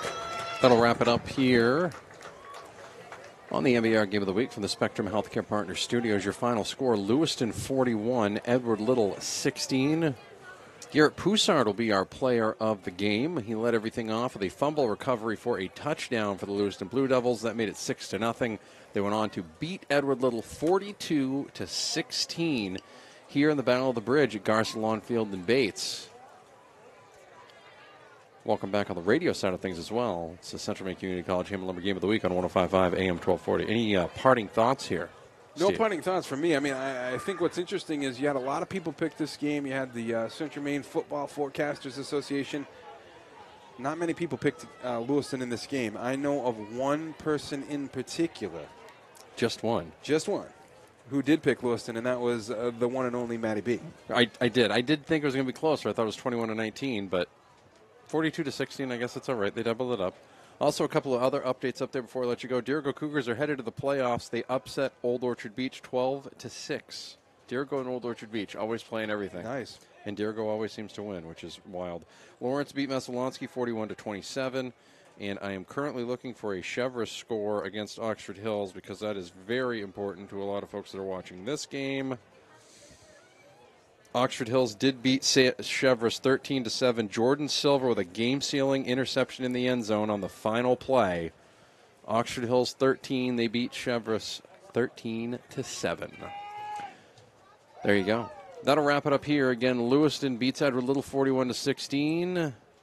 We'll have playoff schedules for you later this weekend, early Monday, and then we'll tell you where we'll be next week. We'll catch you next week on the Game of the Week from the Spectrum Healthcare Partners Studios. If you're listening on the radio, it's the CMCC Hammond Lumber Game of the Week.